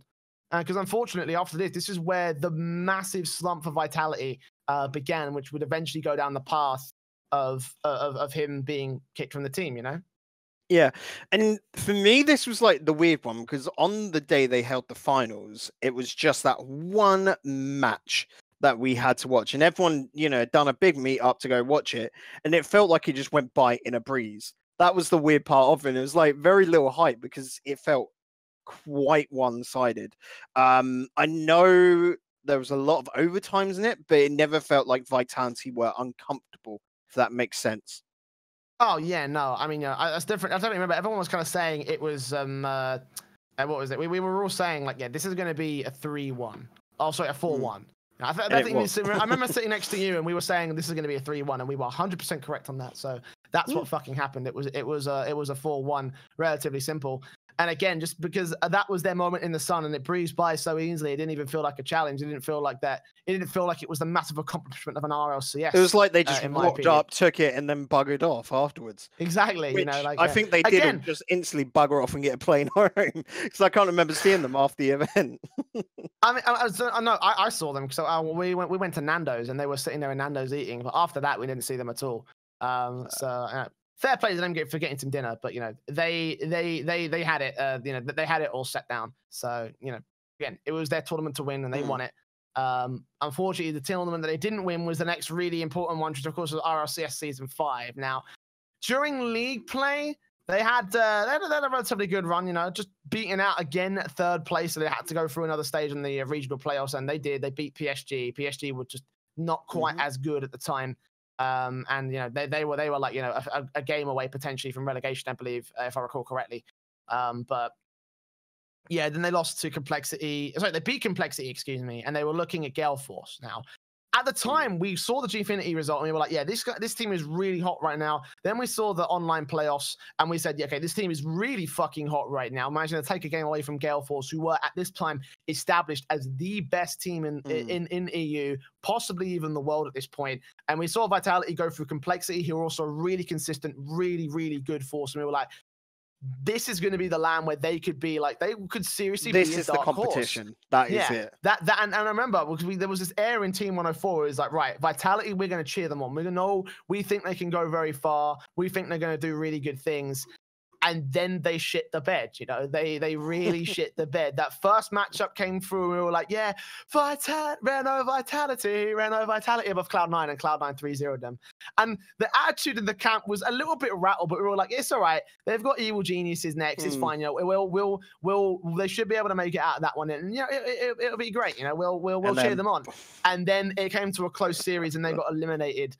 And we were shocked. Like, we were really, really shocked. Like, EG were the shock of that tournament because they played so much better than expected. But still, Vitality losing to them, that was a massive hit to the lads. It was a massive hit. Like, you know, it really was. And again, you could argue again, because EG in their run in that particular lower bracket was you know, another unlucky circumstance of Pashy and his side. But after that, things really took a turn for the worse, because they kind of bombed out in a lot of online tournaments. You know, they bombed out in Ballistics. They bombed out in the Coliseum in 16th.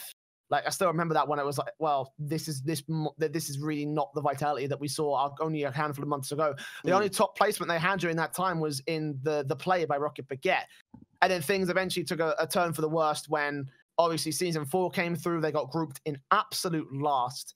And obviously the RLCS, where this is the second time that Pashy did not make the land. Yeah, and last season's performance was a bit of a where did it go wrong? Because Scrub Killer had signed up with Fairy Peak and Mount for Smiley Faces in the Rival 1K Cup, and they went through to the finals. And everyone was like, oh shit, Scrub and Fairy can play together. Like, most people beforehand thought that they've occupied the same role, but Scrub had become a lot more defensive, and it was like, oh damn, this roster with Pash in it, who a lot of people would class as better than Mount, even though Mount, he's his own demon. He is the king of inconsistency because he's massive highs, also massive lows. Like, Mount is one of those, I think he is RLCS caliber on his day, but on a bad day, only he on can his get day. stomped. And that is a big problem. That's the one thing. If he can sort out consistency, I would be so hyped for Mount, because I absolutely love that lad. But coming into RLCS, and it was just like, what the fuck has happened? Because Freaky had to go. He was the problem with that roster, because Freaky and Fairy Peak did not get along at all. So naturally, if you've got two players on your team of three, remember, that hate each other, that is 1/3 of your team not working, really. So he had to be changed out. Got in Scrub, who it felt a lot more like a case of they had to take Scrub. Ferry works with Scrub, and Pashy works with Scrub and likes Scrub, and they play together a lot. I mean, they played together in Diffuse Kids, you know, they've got history. Yeah, and it meant that no other team would have Scrub Killer, which is a big, big plus, because he was a scary threat. And it just didn't work. Like, a lot of people will put it down to not enough time to scrim and get, you know, I put it again. I said it on this podcast in the past, and I said it yesterday on Dazrin's channel. I still think that Fairy Peak should have been the one to go. You know, based off of his performances in so far. What you mean, instead of Pashy on this season? Instead of Pashy. Although, that being said, knowing what we do now, do you think Pashy was always going to retire? Do you think maybe he was the one who wanted out? Do you think he was the one who said, right, this is me? So the problem is Pashy is finding it hard to keep up mechanically with everyone else. But I'm still very much in the mindset of, a bit like you with the whole it should have been Fairy, because Fairy had a NAF season beforehand, really, in comparison. that the mental aspect of the game, if you're being more defensive, which doesn't require as much mechanical skill, can still help out. It's just basically, we'll see now with KDOP, will they do better? I think they will, because KDOP and Ferry, they do comms in English, like, because that was my big, like, worry, was that the comms is going to be a bit of a problem between them all, but talking to Greg and that, they do comms in English now, so I'm not too worried about that. Is just my only worry is a dedicated shot caller. But I think, well, again, KDOP and Ferry Peak, they're just so good together. Throwing Scrub, who's absolutely nuts, and this is going to be the next big team. Unfortunately, it's with the absence of Pashi. Well, again, everyone was saying this should be Ferry Peak out. Ferry Peak out. It's some new striker back in for Vitality. But again, do you think that maybe that could have been the route if Pashi wasn't considering retirement? Because there's a part of me that thinks that maybe this roster move and the reason why he was dropped from Vitality. Yeah, Pashi was dropped. It wasn't his choice to go. So let's just say if Pashi wasn't retiring, would another org pick him up? My only thought would be maybe over to Mouse instead of a lot, but a lot of the Mouse guys get along like friends, and there's no other spots for him to go. So Pashi doesn't want to drop down to playing RLRS caliber. So a retirement, go out whilst on a massive high, High-ish, yeah. Add the caveats where necessary. But obviously, Pashi's last appearance in a competitive tournament was with the SART BC mixed team. I think probably appropriate enough considering where things would end up going. Him, Ocelon, and Cassio, a bit of fun. Some old SART BC vets. And and obviously, after that, that would be his last tournament performance. And then he would announce that a few days ago that he would be retiring. To move on to some personal projects again, as we mentioned earlier during the show, and obviously, as we said with Nauman in his retirement earlier, Pashi, thank you for the years of support and thank you for your years of performance. Entertainment. Even though, thanks for your years of entertainment and the memes and everything. Thank you, for being one of the key figures in Rocket League. Essentially, again, this guy's been performing. His first official team was formed in 2015. Like.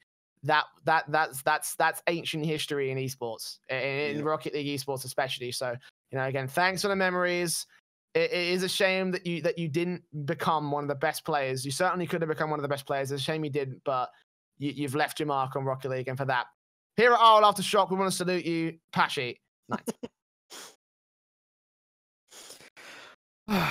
So going from the old talent, the old guard, should we talk about the new blood coming through with the Renegade? Yes. Let's talk about some new blood. Obviously, moving away from our main feature, we have our tournament roundup because the world doesn't stop turning, unfortunately. As much as we'd love to stop it from turning and talking about, retirees and, whoever's missing out on whatever, unfortunately, it doesn't. And as per Bacon said, we've still got some tournaments to talk about, in particular the Ember Series, which Mr. Tractor is going to flash up on screen for you right now, all the results of the group stages. From Group A, Bim Bam Police and Swedish Muzzy Cut made their way forward and into the top 16. From Group B, Weed and Bros and Team Echo Zulu. From Group C, ARG and Going Forward Gaming. From Group D, the Schnoozers and I Got the Part. From Group E, the Bricks and the Bus Drivers. From Group F, 21 and Bilchadam. From Group G, Savage and Childish Gam Bim Bam. From Group H, Shippers and To Be Honest. Mostly the... Oh, man. So for the most part, these are the expected results. Now, I was hoping I would have a bracket for the show, but there has not been one released, and the guys at Ember Series are still working on it. So Copenhagen Flames haven't released a bracket as of yet. I will say the only difference here would be the order of the teams. Like, for example, Group H, the last one, Shippers and To Be Honest.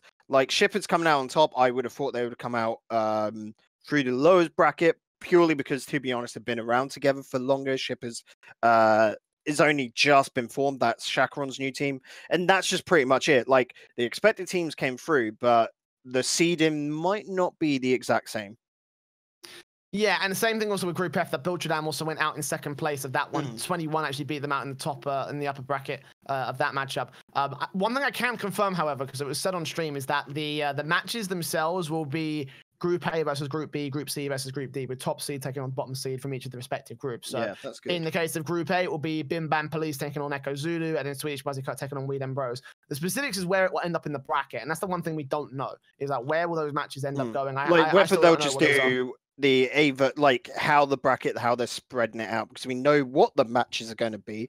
Don't have a graphic for that, but of course we know that we can pretty much say like the first match you'll probably see on stream, or however you guys are going to do it, Jay, because you're trying to do like every single match on stream. But the first match should be like Bim Bam Police from Group A because they're the top one, going against Team Echo Zulu from Group B because they were lower. That's pretty much how it's going to be. Yeah, something like that. I think we're doing all 8 of the opening matches, and then we're going to focus. And then we're going to focus on doing the lower bracket and not doing the lower bracket. We're going to stay away from that. We'll just focus on the upper bracket and then the lower finals and then the grand finals. I'm not sure specifically. Again, nuts. It's gonna be quite fun though. Again, like we've been doing some very long days, but they've all been worth it and they've all been really fucking fun. So you know, I'm hyped to keep that one going. And again, that all starts on Wednesday at 5 o'clock GMT, 6 o'clock CET. Maybe something like that. Same time as the last week. Let's put it that way. Let's just check out when the last week started, and you'll be fine. But yeah, I just want to quickly. Obviously, we haven't got any bracket, but I wanted to prod you real quick. Is there any particular teams you think we should be keeping our eyes on for the playoffs and the finals? I still hope for Bill Chip Dam, but that's purely for them to go out on a final high, because this is probably the last. Oh well, the Renegade Cup finals next month will be the last tournament this roster play together with. They are breaking up, I can tell you that. I'm not going to say like where each are going to go, but it's pretty obvious with the WSOE rosters and all of that. That it's looking like Sebadam is trying out at the moment from Nordavin. Cheerio is taking Ocelon's place on the Shippers, and Bilbo, I feel so bad because it seems like he doesn't really have a place to go, and that's the worst thing for me because I think he's got the most potential on that roster. For me, out of here, Shippers out of that lot are looking pretty darn good because Arju is absolutely nuts, as we will talk about later. Going forward, Gaming, if they're having a good day, are so darn good. It's ridiculous. And of course, Snoozers being XL, we know what they can do with Breezy. Yeah, and I think that's kind of I think that kind of sums up most of that. Again, if we had the bracket itself, just looking at the teams though, Savage should get the win here.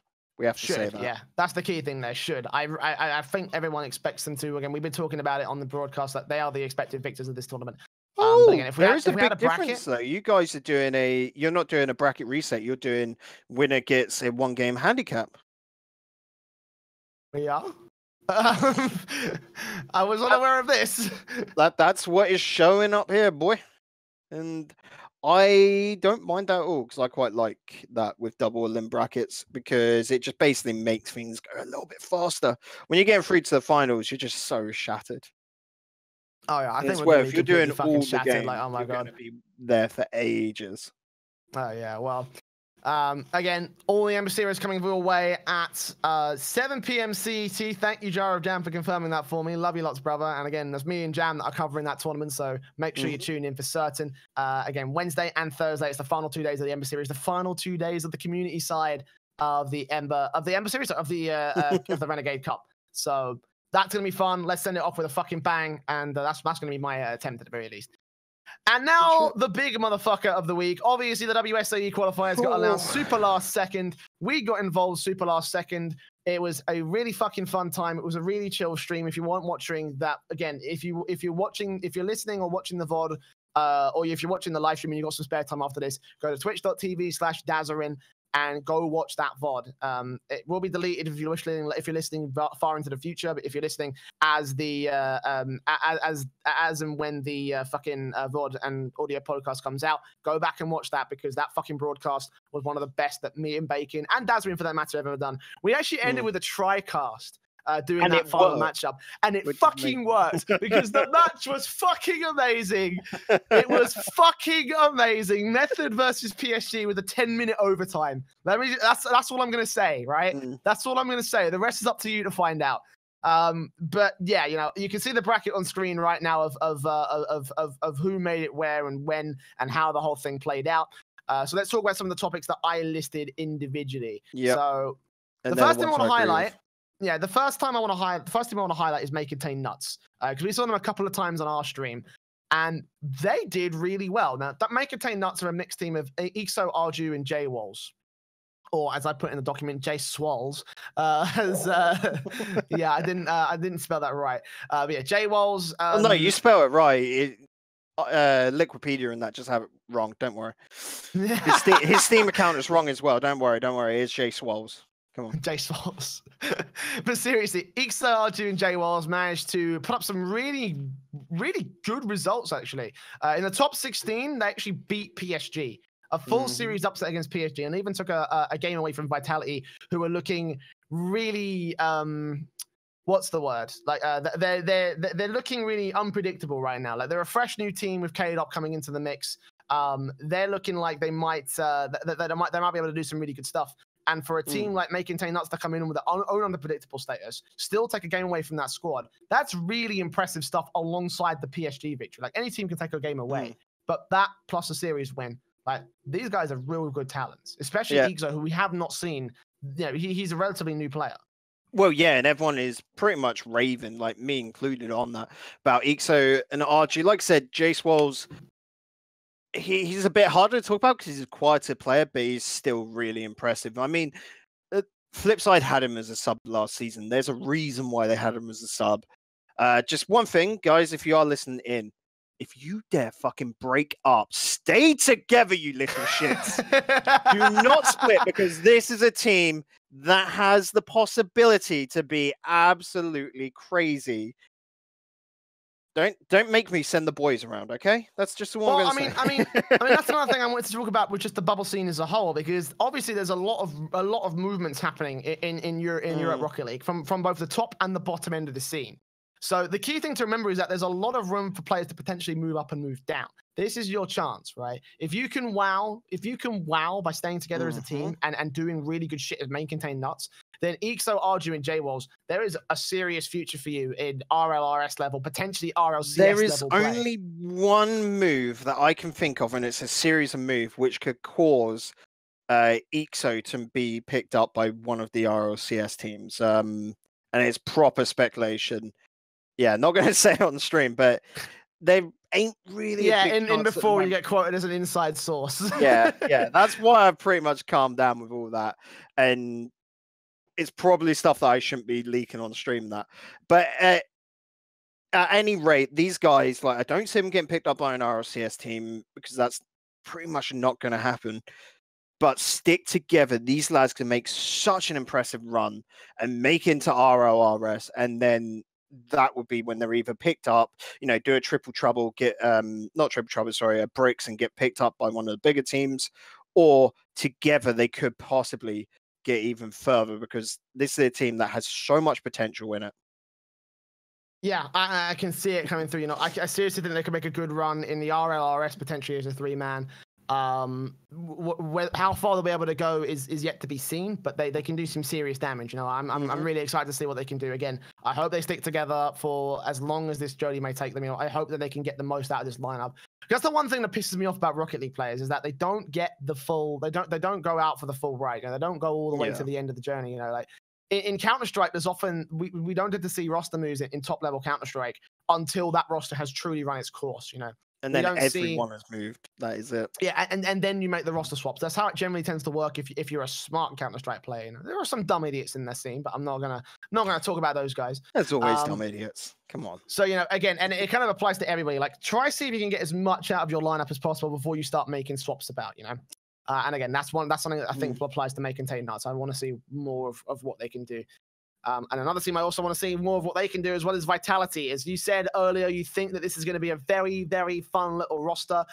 I think their K-Dop, their first outing with K-Dop was okay. It wasn't anything special to me. It was to be expected. They did relatively well, but not exceptional. Like we're saying, not exceptional. They got to the losers semi-finals, which is the sort of expected / place for them with a new roster of a team of this caliber. They 3-0'd Red Reserve. Red Reserve seemingly having a very mixed bag day. but 3-0 in Red Reserve is still really impressive. It is, but my next thing as well is the fact that they also did have a bit of a struggle time. You know, they struggled against Method in the top 8, 3-2 down, and they had to make their way through the lower bracket. Where again they lost that match, that one game to May Contain Nuts, and also Scrub broke his promise of not losing to PSG in the whole year, as we all know in that grand finals. Not in that grand finals, in that losers semi/finals. You know, like It looked relatively good considering that they're a brand new team.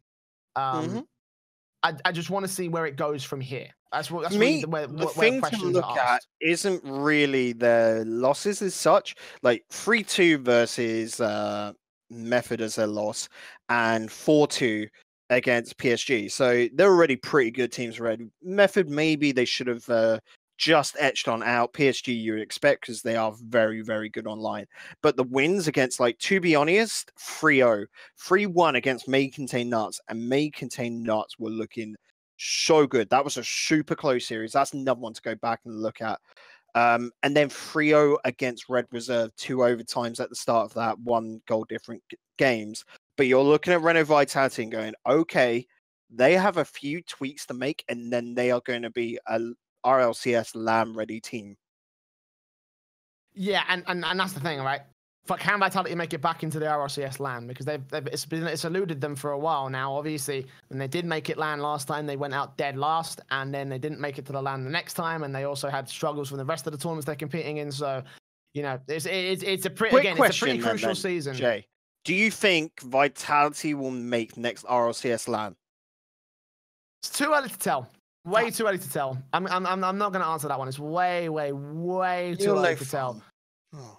I am no fun, but fuck it. You know, I think we have to see where things go from here, because there are some online tournaments in the works that I think that Vitality would love to compete in. Well, DreamHack will be the big one. Yeah, and DreamHack as well as the other one is one that I think everyone's going to have their eyes on. I'm not sure whether they've been invited. We'll see where the qualifiers end up again. Those qualifiers are coming up this weekend, so we'll brief you on all the upcoming tournaments at the end of the show. But you know, there's a lot of work that still needs to come through. I still think Vitality need to Vitality need to work on themselves before we make a decision. Are they going to make it to LAN? Fair enough. Next one. With that being said, obviously you can see there's a bit of an oddity on that page, right? In the sense that, you know, down the bottom in the lower bracket, there's a forfeit loss. Savage made it all the way through to the winners finals, and then they dropped to the lower finals after they lost the Flipside, and then they forfeit. So the reason for this forfeit is because Alpha's parents basically said, "Go to bed, you have an exam in the morning." Is the short version of that. And we you know, on the Dazarin stream, which is understandable at 1:30 in the morning. Yeah, on the Dazarin stream, we shot the shit about this, and we were like, "Yo, like, you know, I can sympathize with strict parenting and shit." But this is a very complicated subject, because it does come into like a bit of like, you know, Alpha's parents not being 100% understanding, but also WSOE really fucking up the timing for this tournament. Like, you know, I held off on saying it outright on last night's stream, but like, let's not lie. A 4 p.m. start for an open bracket tournament, at least a 10-hour tournament. The last one was 10 hours. This one was 6 hour, but that's not much fucking better. No, it wasn't 6 hours. This was up until 1:30. Oh shit! Yeah, of course, because that you know, that final match being played. Sorry, I said 6 hours because that's how long Dazarin's stream went down. So I'm being a fucking idiot about that. But you know, obviously it went on for longer than that, and we didn't even join in during the pool play. So we only did the main bracket. There was so much Rocket League to play. Honestly, like, someone really fucked up with this one. Like, you know, and I said it on stream. You know, you can't really, you know, you can't expect everyone to have an EU department. If you're going to run an EU tournament, you have to cater it to the EU audiences. Yeah, and so there's having a fucking open bracket that goes on to like Was it in the Alpha's UK case in France? In Alpha's case, it would have been 2 a.m. For us in the UK, we finished up at like 1. It was about 1:30 because it was 1:30 where it sort of came to an end anyway. And you got to think if Alpha was to play that, it'd be about a 3:30 his time finish, which just ain't doable.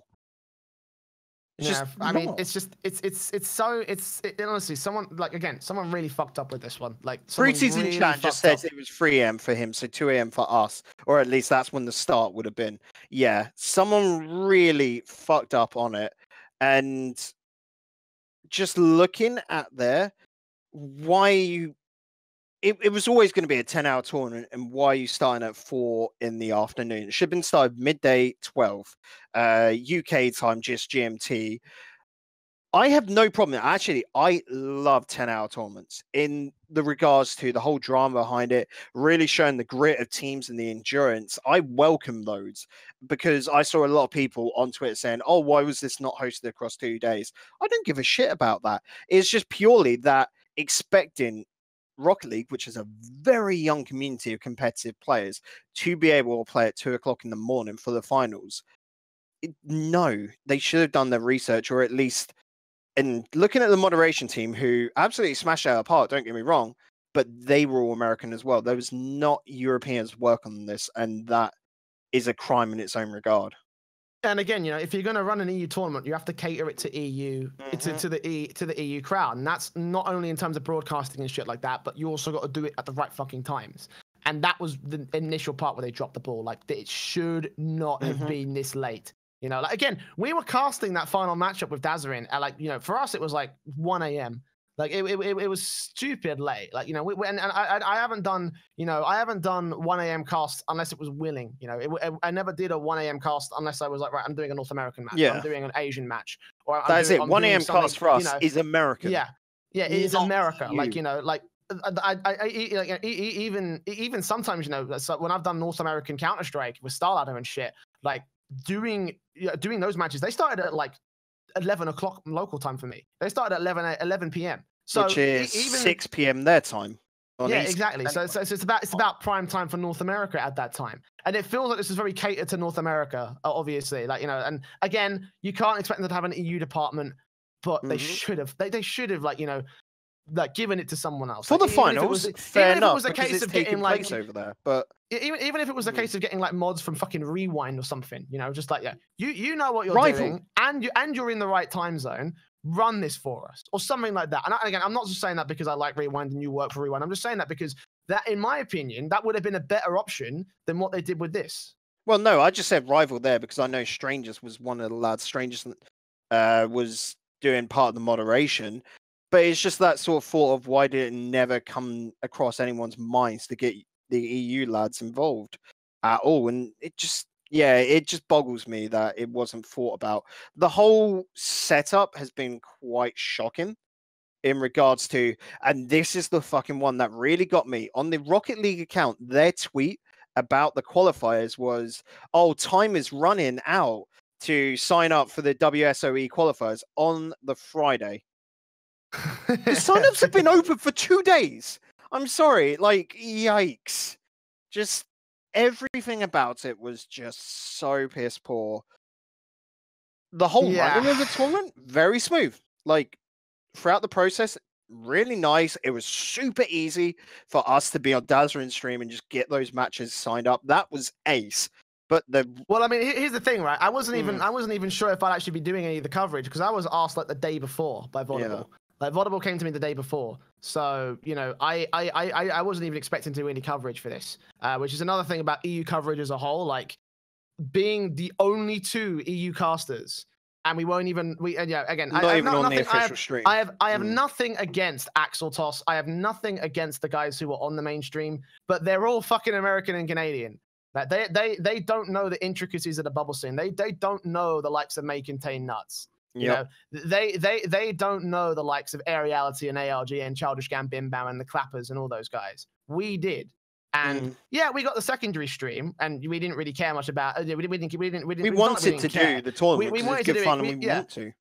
Yeah, exactly. But still, Axel Toss got it. And and from what I'm hearing as well, you know, like this is something I've heard consistently across Twitch chat and Reddit. People did not actually enjoy the mainstream, you know. Again, so my look at that is Axel Toss is a fantastic host, but he's not really a Rocket League caster. That's the crux of it.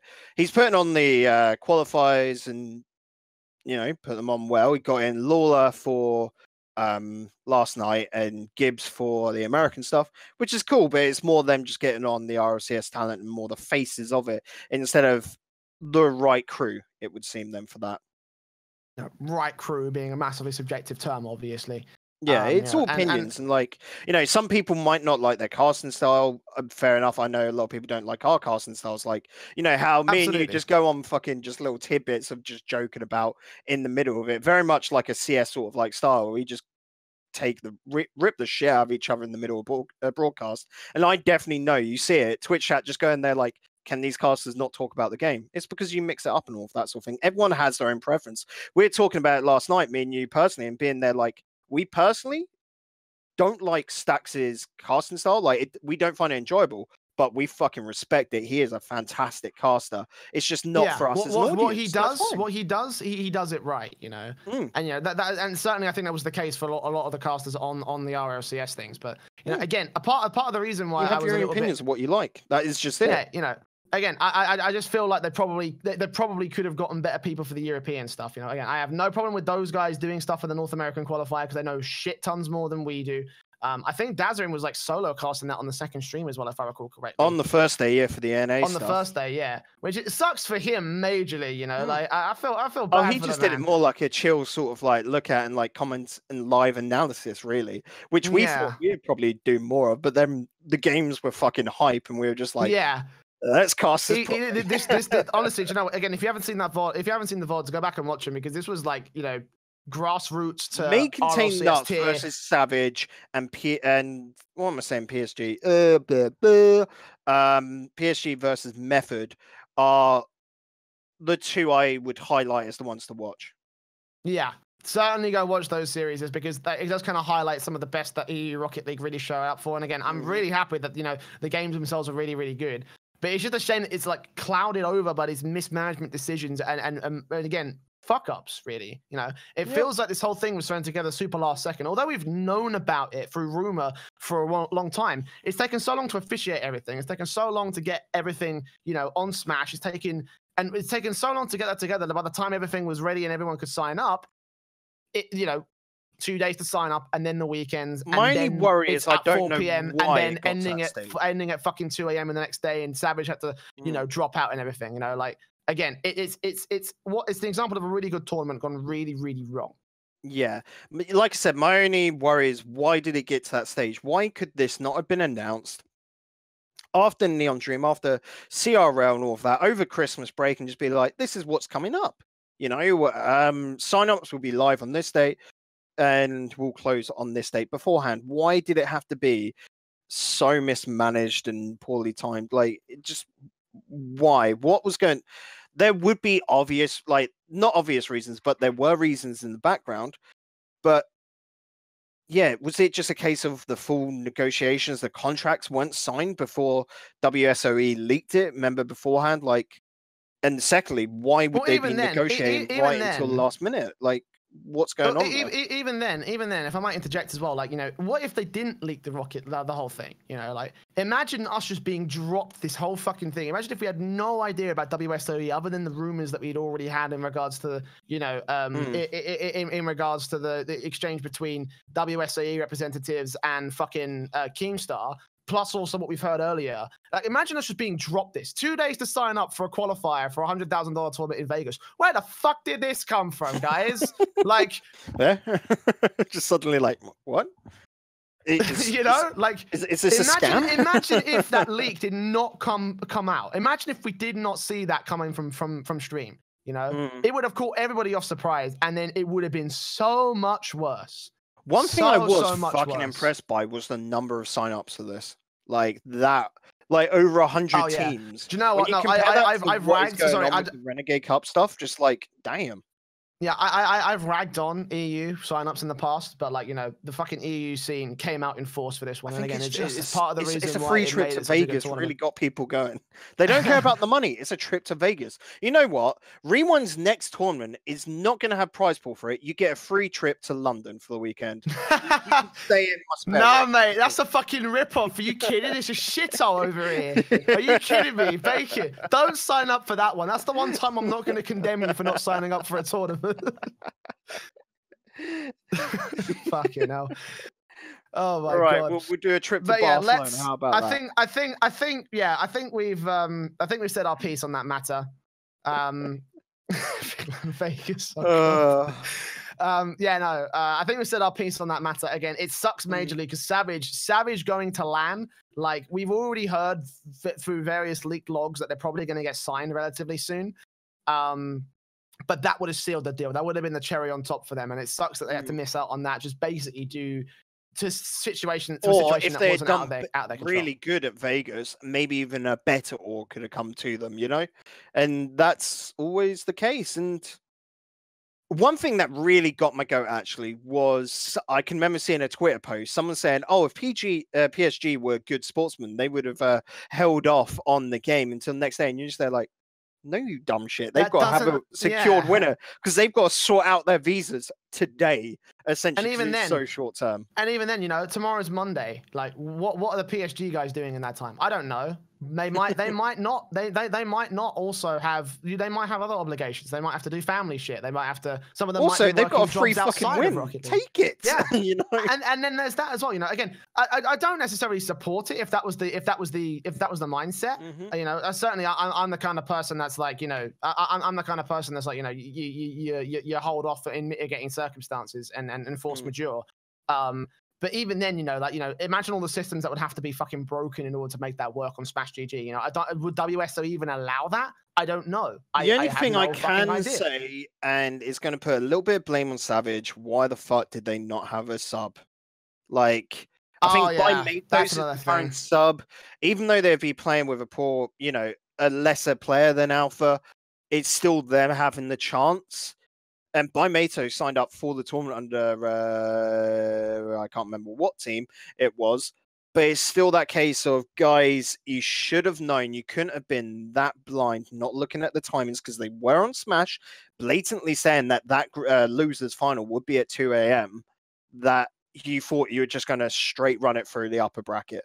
Like, for me, that was a big slip. Absolutely. That's the next thing as well, because we were taking a look at this hearing about Savage getting DQ'd, and we looked at it and we were like, wait, why the fuck haven't they got a sub? This is shit we were complaining to the fucking Renegade Cup teams about for the last 4 fucking months, and Savage still messed this up.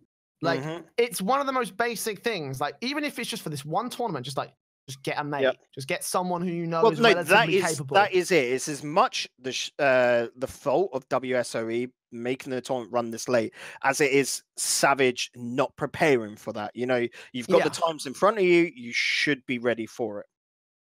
Absolutely. Oh, that's a good point. Tractor just asked us, should subs be mandatory? No, never mandatory. But if you know you're going to run into problems, it's your fault if you don't get to play.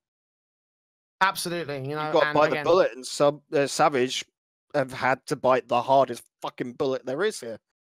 And again, it sucks for them because it sucks that, you know, WSOE organized it in this way, but it's also kind of their fault. You know, you cover your basis. You know, there's a common term in esports that we say it mostly returns to freelancing and getting paid, but it also applies to you know, stuff like cheating and tournament logistics. You cover your own ass. You cover your own ass, because as soon as you get kicked, you're suffering the consequences, and there's no ifs, ands, buts, or maybes about it. So, yep.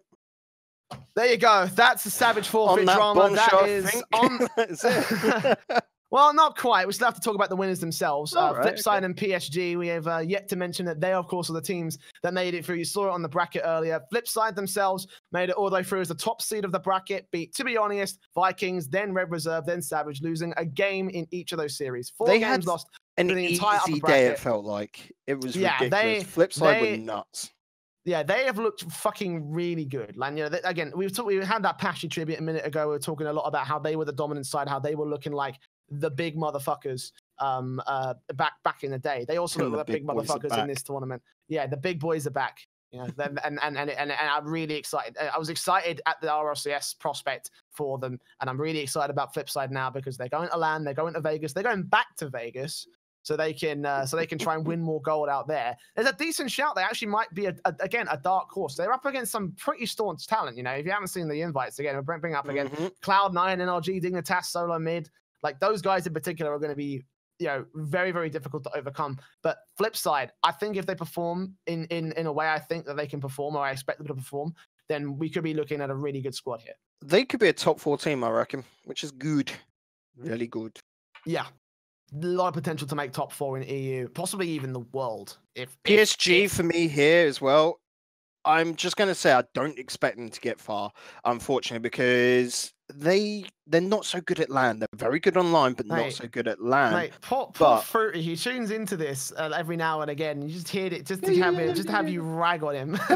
Fucking get to the point, you little shit. The point is, the way to get good at LAN is to go to LANs and do more of them, because then that problem fixes itself. It's all, you know, experience, training, all that jazz.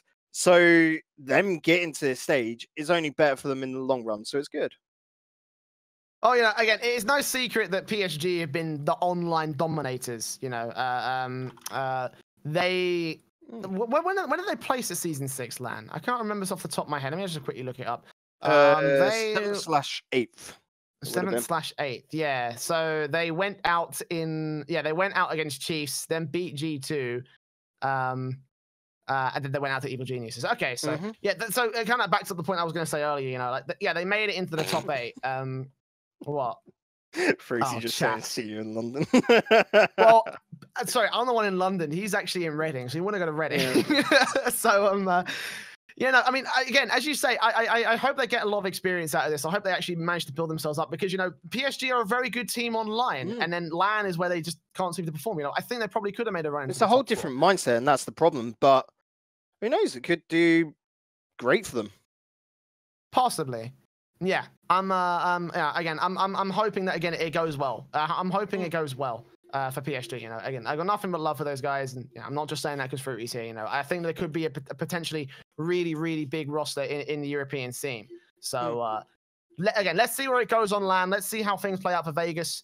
The WSOE Vegas LAN is going to take place on the 26th and the 27th of January. So quite literally like a fucking. Like there's no time to it at all. Like, you know, there's like a week and a bit, 2 weeks at best. So there's a lot of Rocket League action coming your way as well with the DreamHack Pro Circuit qualifiers coming up this weekend. I'm actually going to be streaming that on my own personal channel. So if you want to get involved, if you want to see what's going on my side, you can go to twitch.tv/switchbladej, and I'll be streaming that from my own personal Twitch channel. Bacon's going to be running the Rewind stream, so he won't be joining me for that. If anyone wants to come on and cast with me, then feel free to slide into my DMs. Jay's scared of doing a solo cast, is it? I'm fucking not, mate. I've done so much Counter-Strike. I can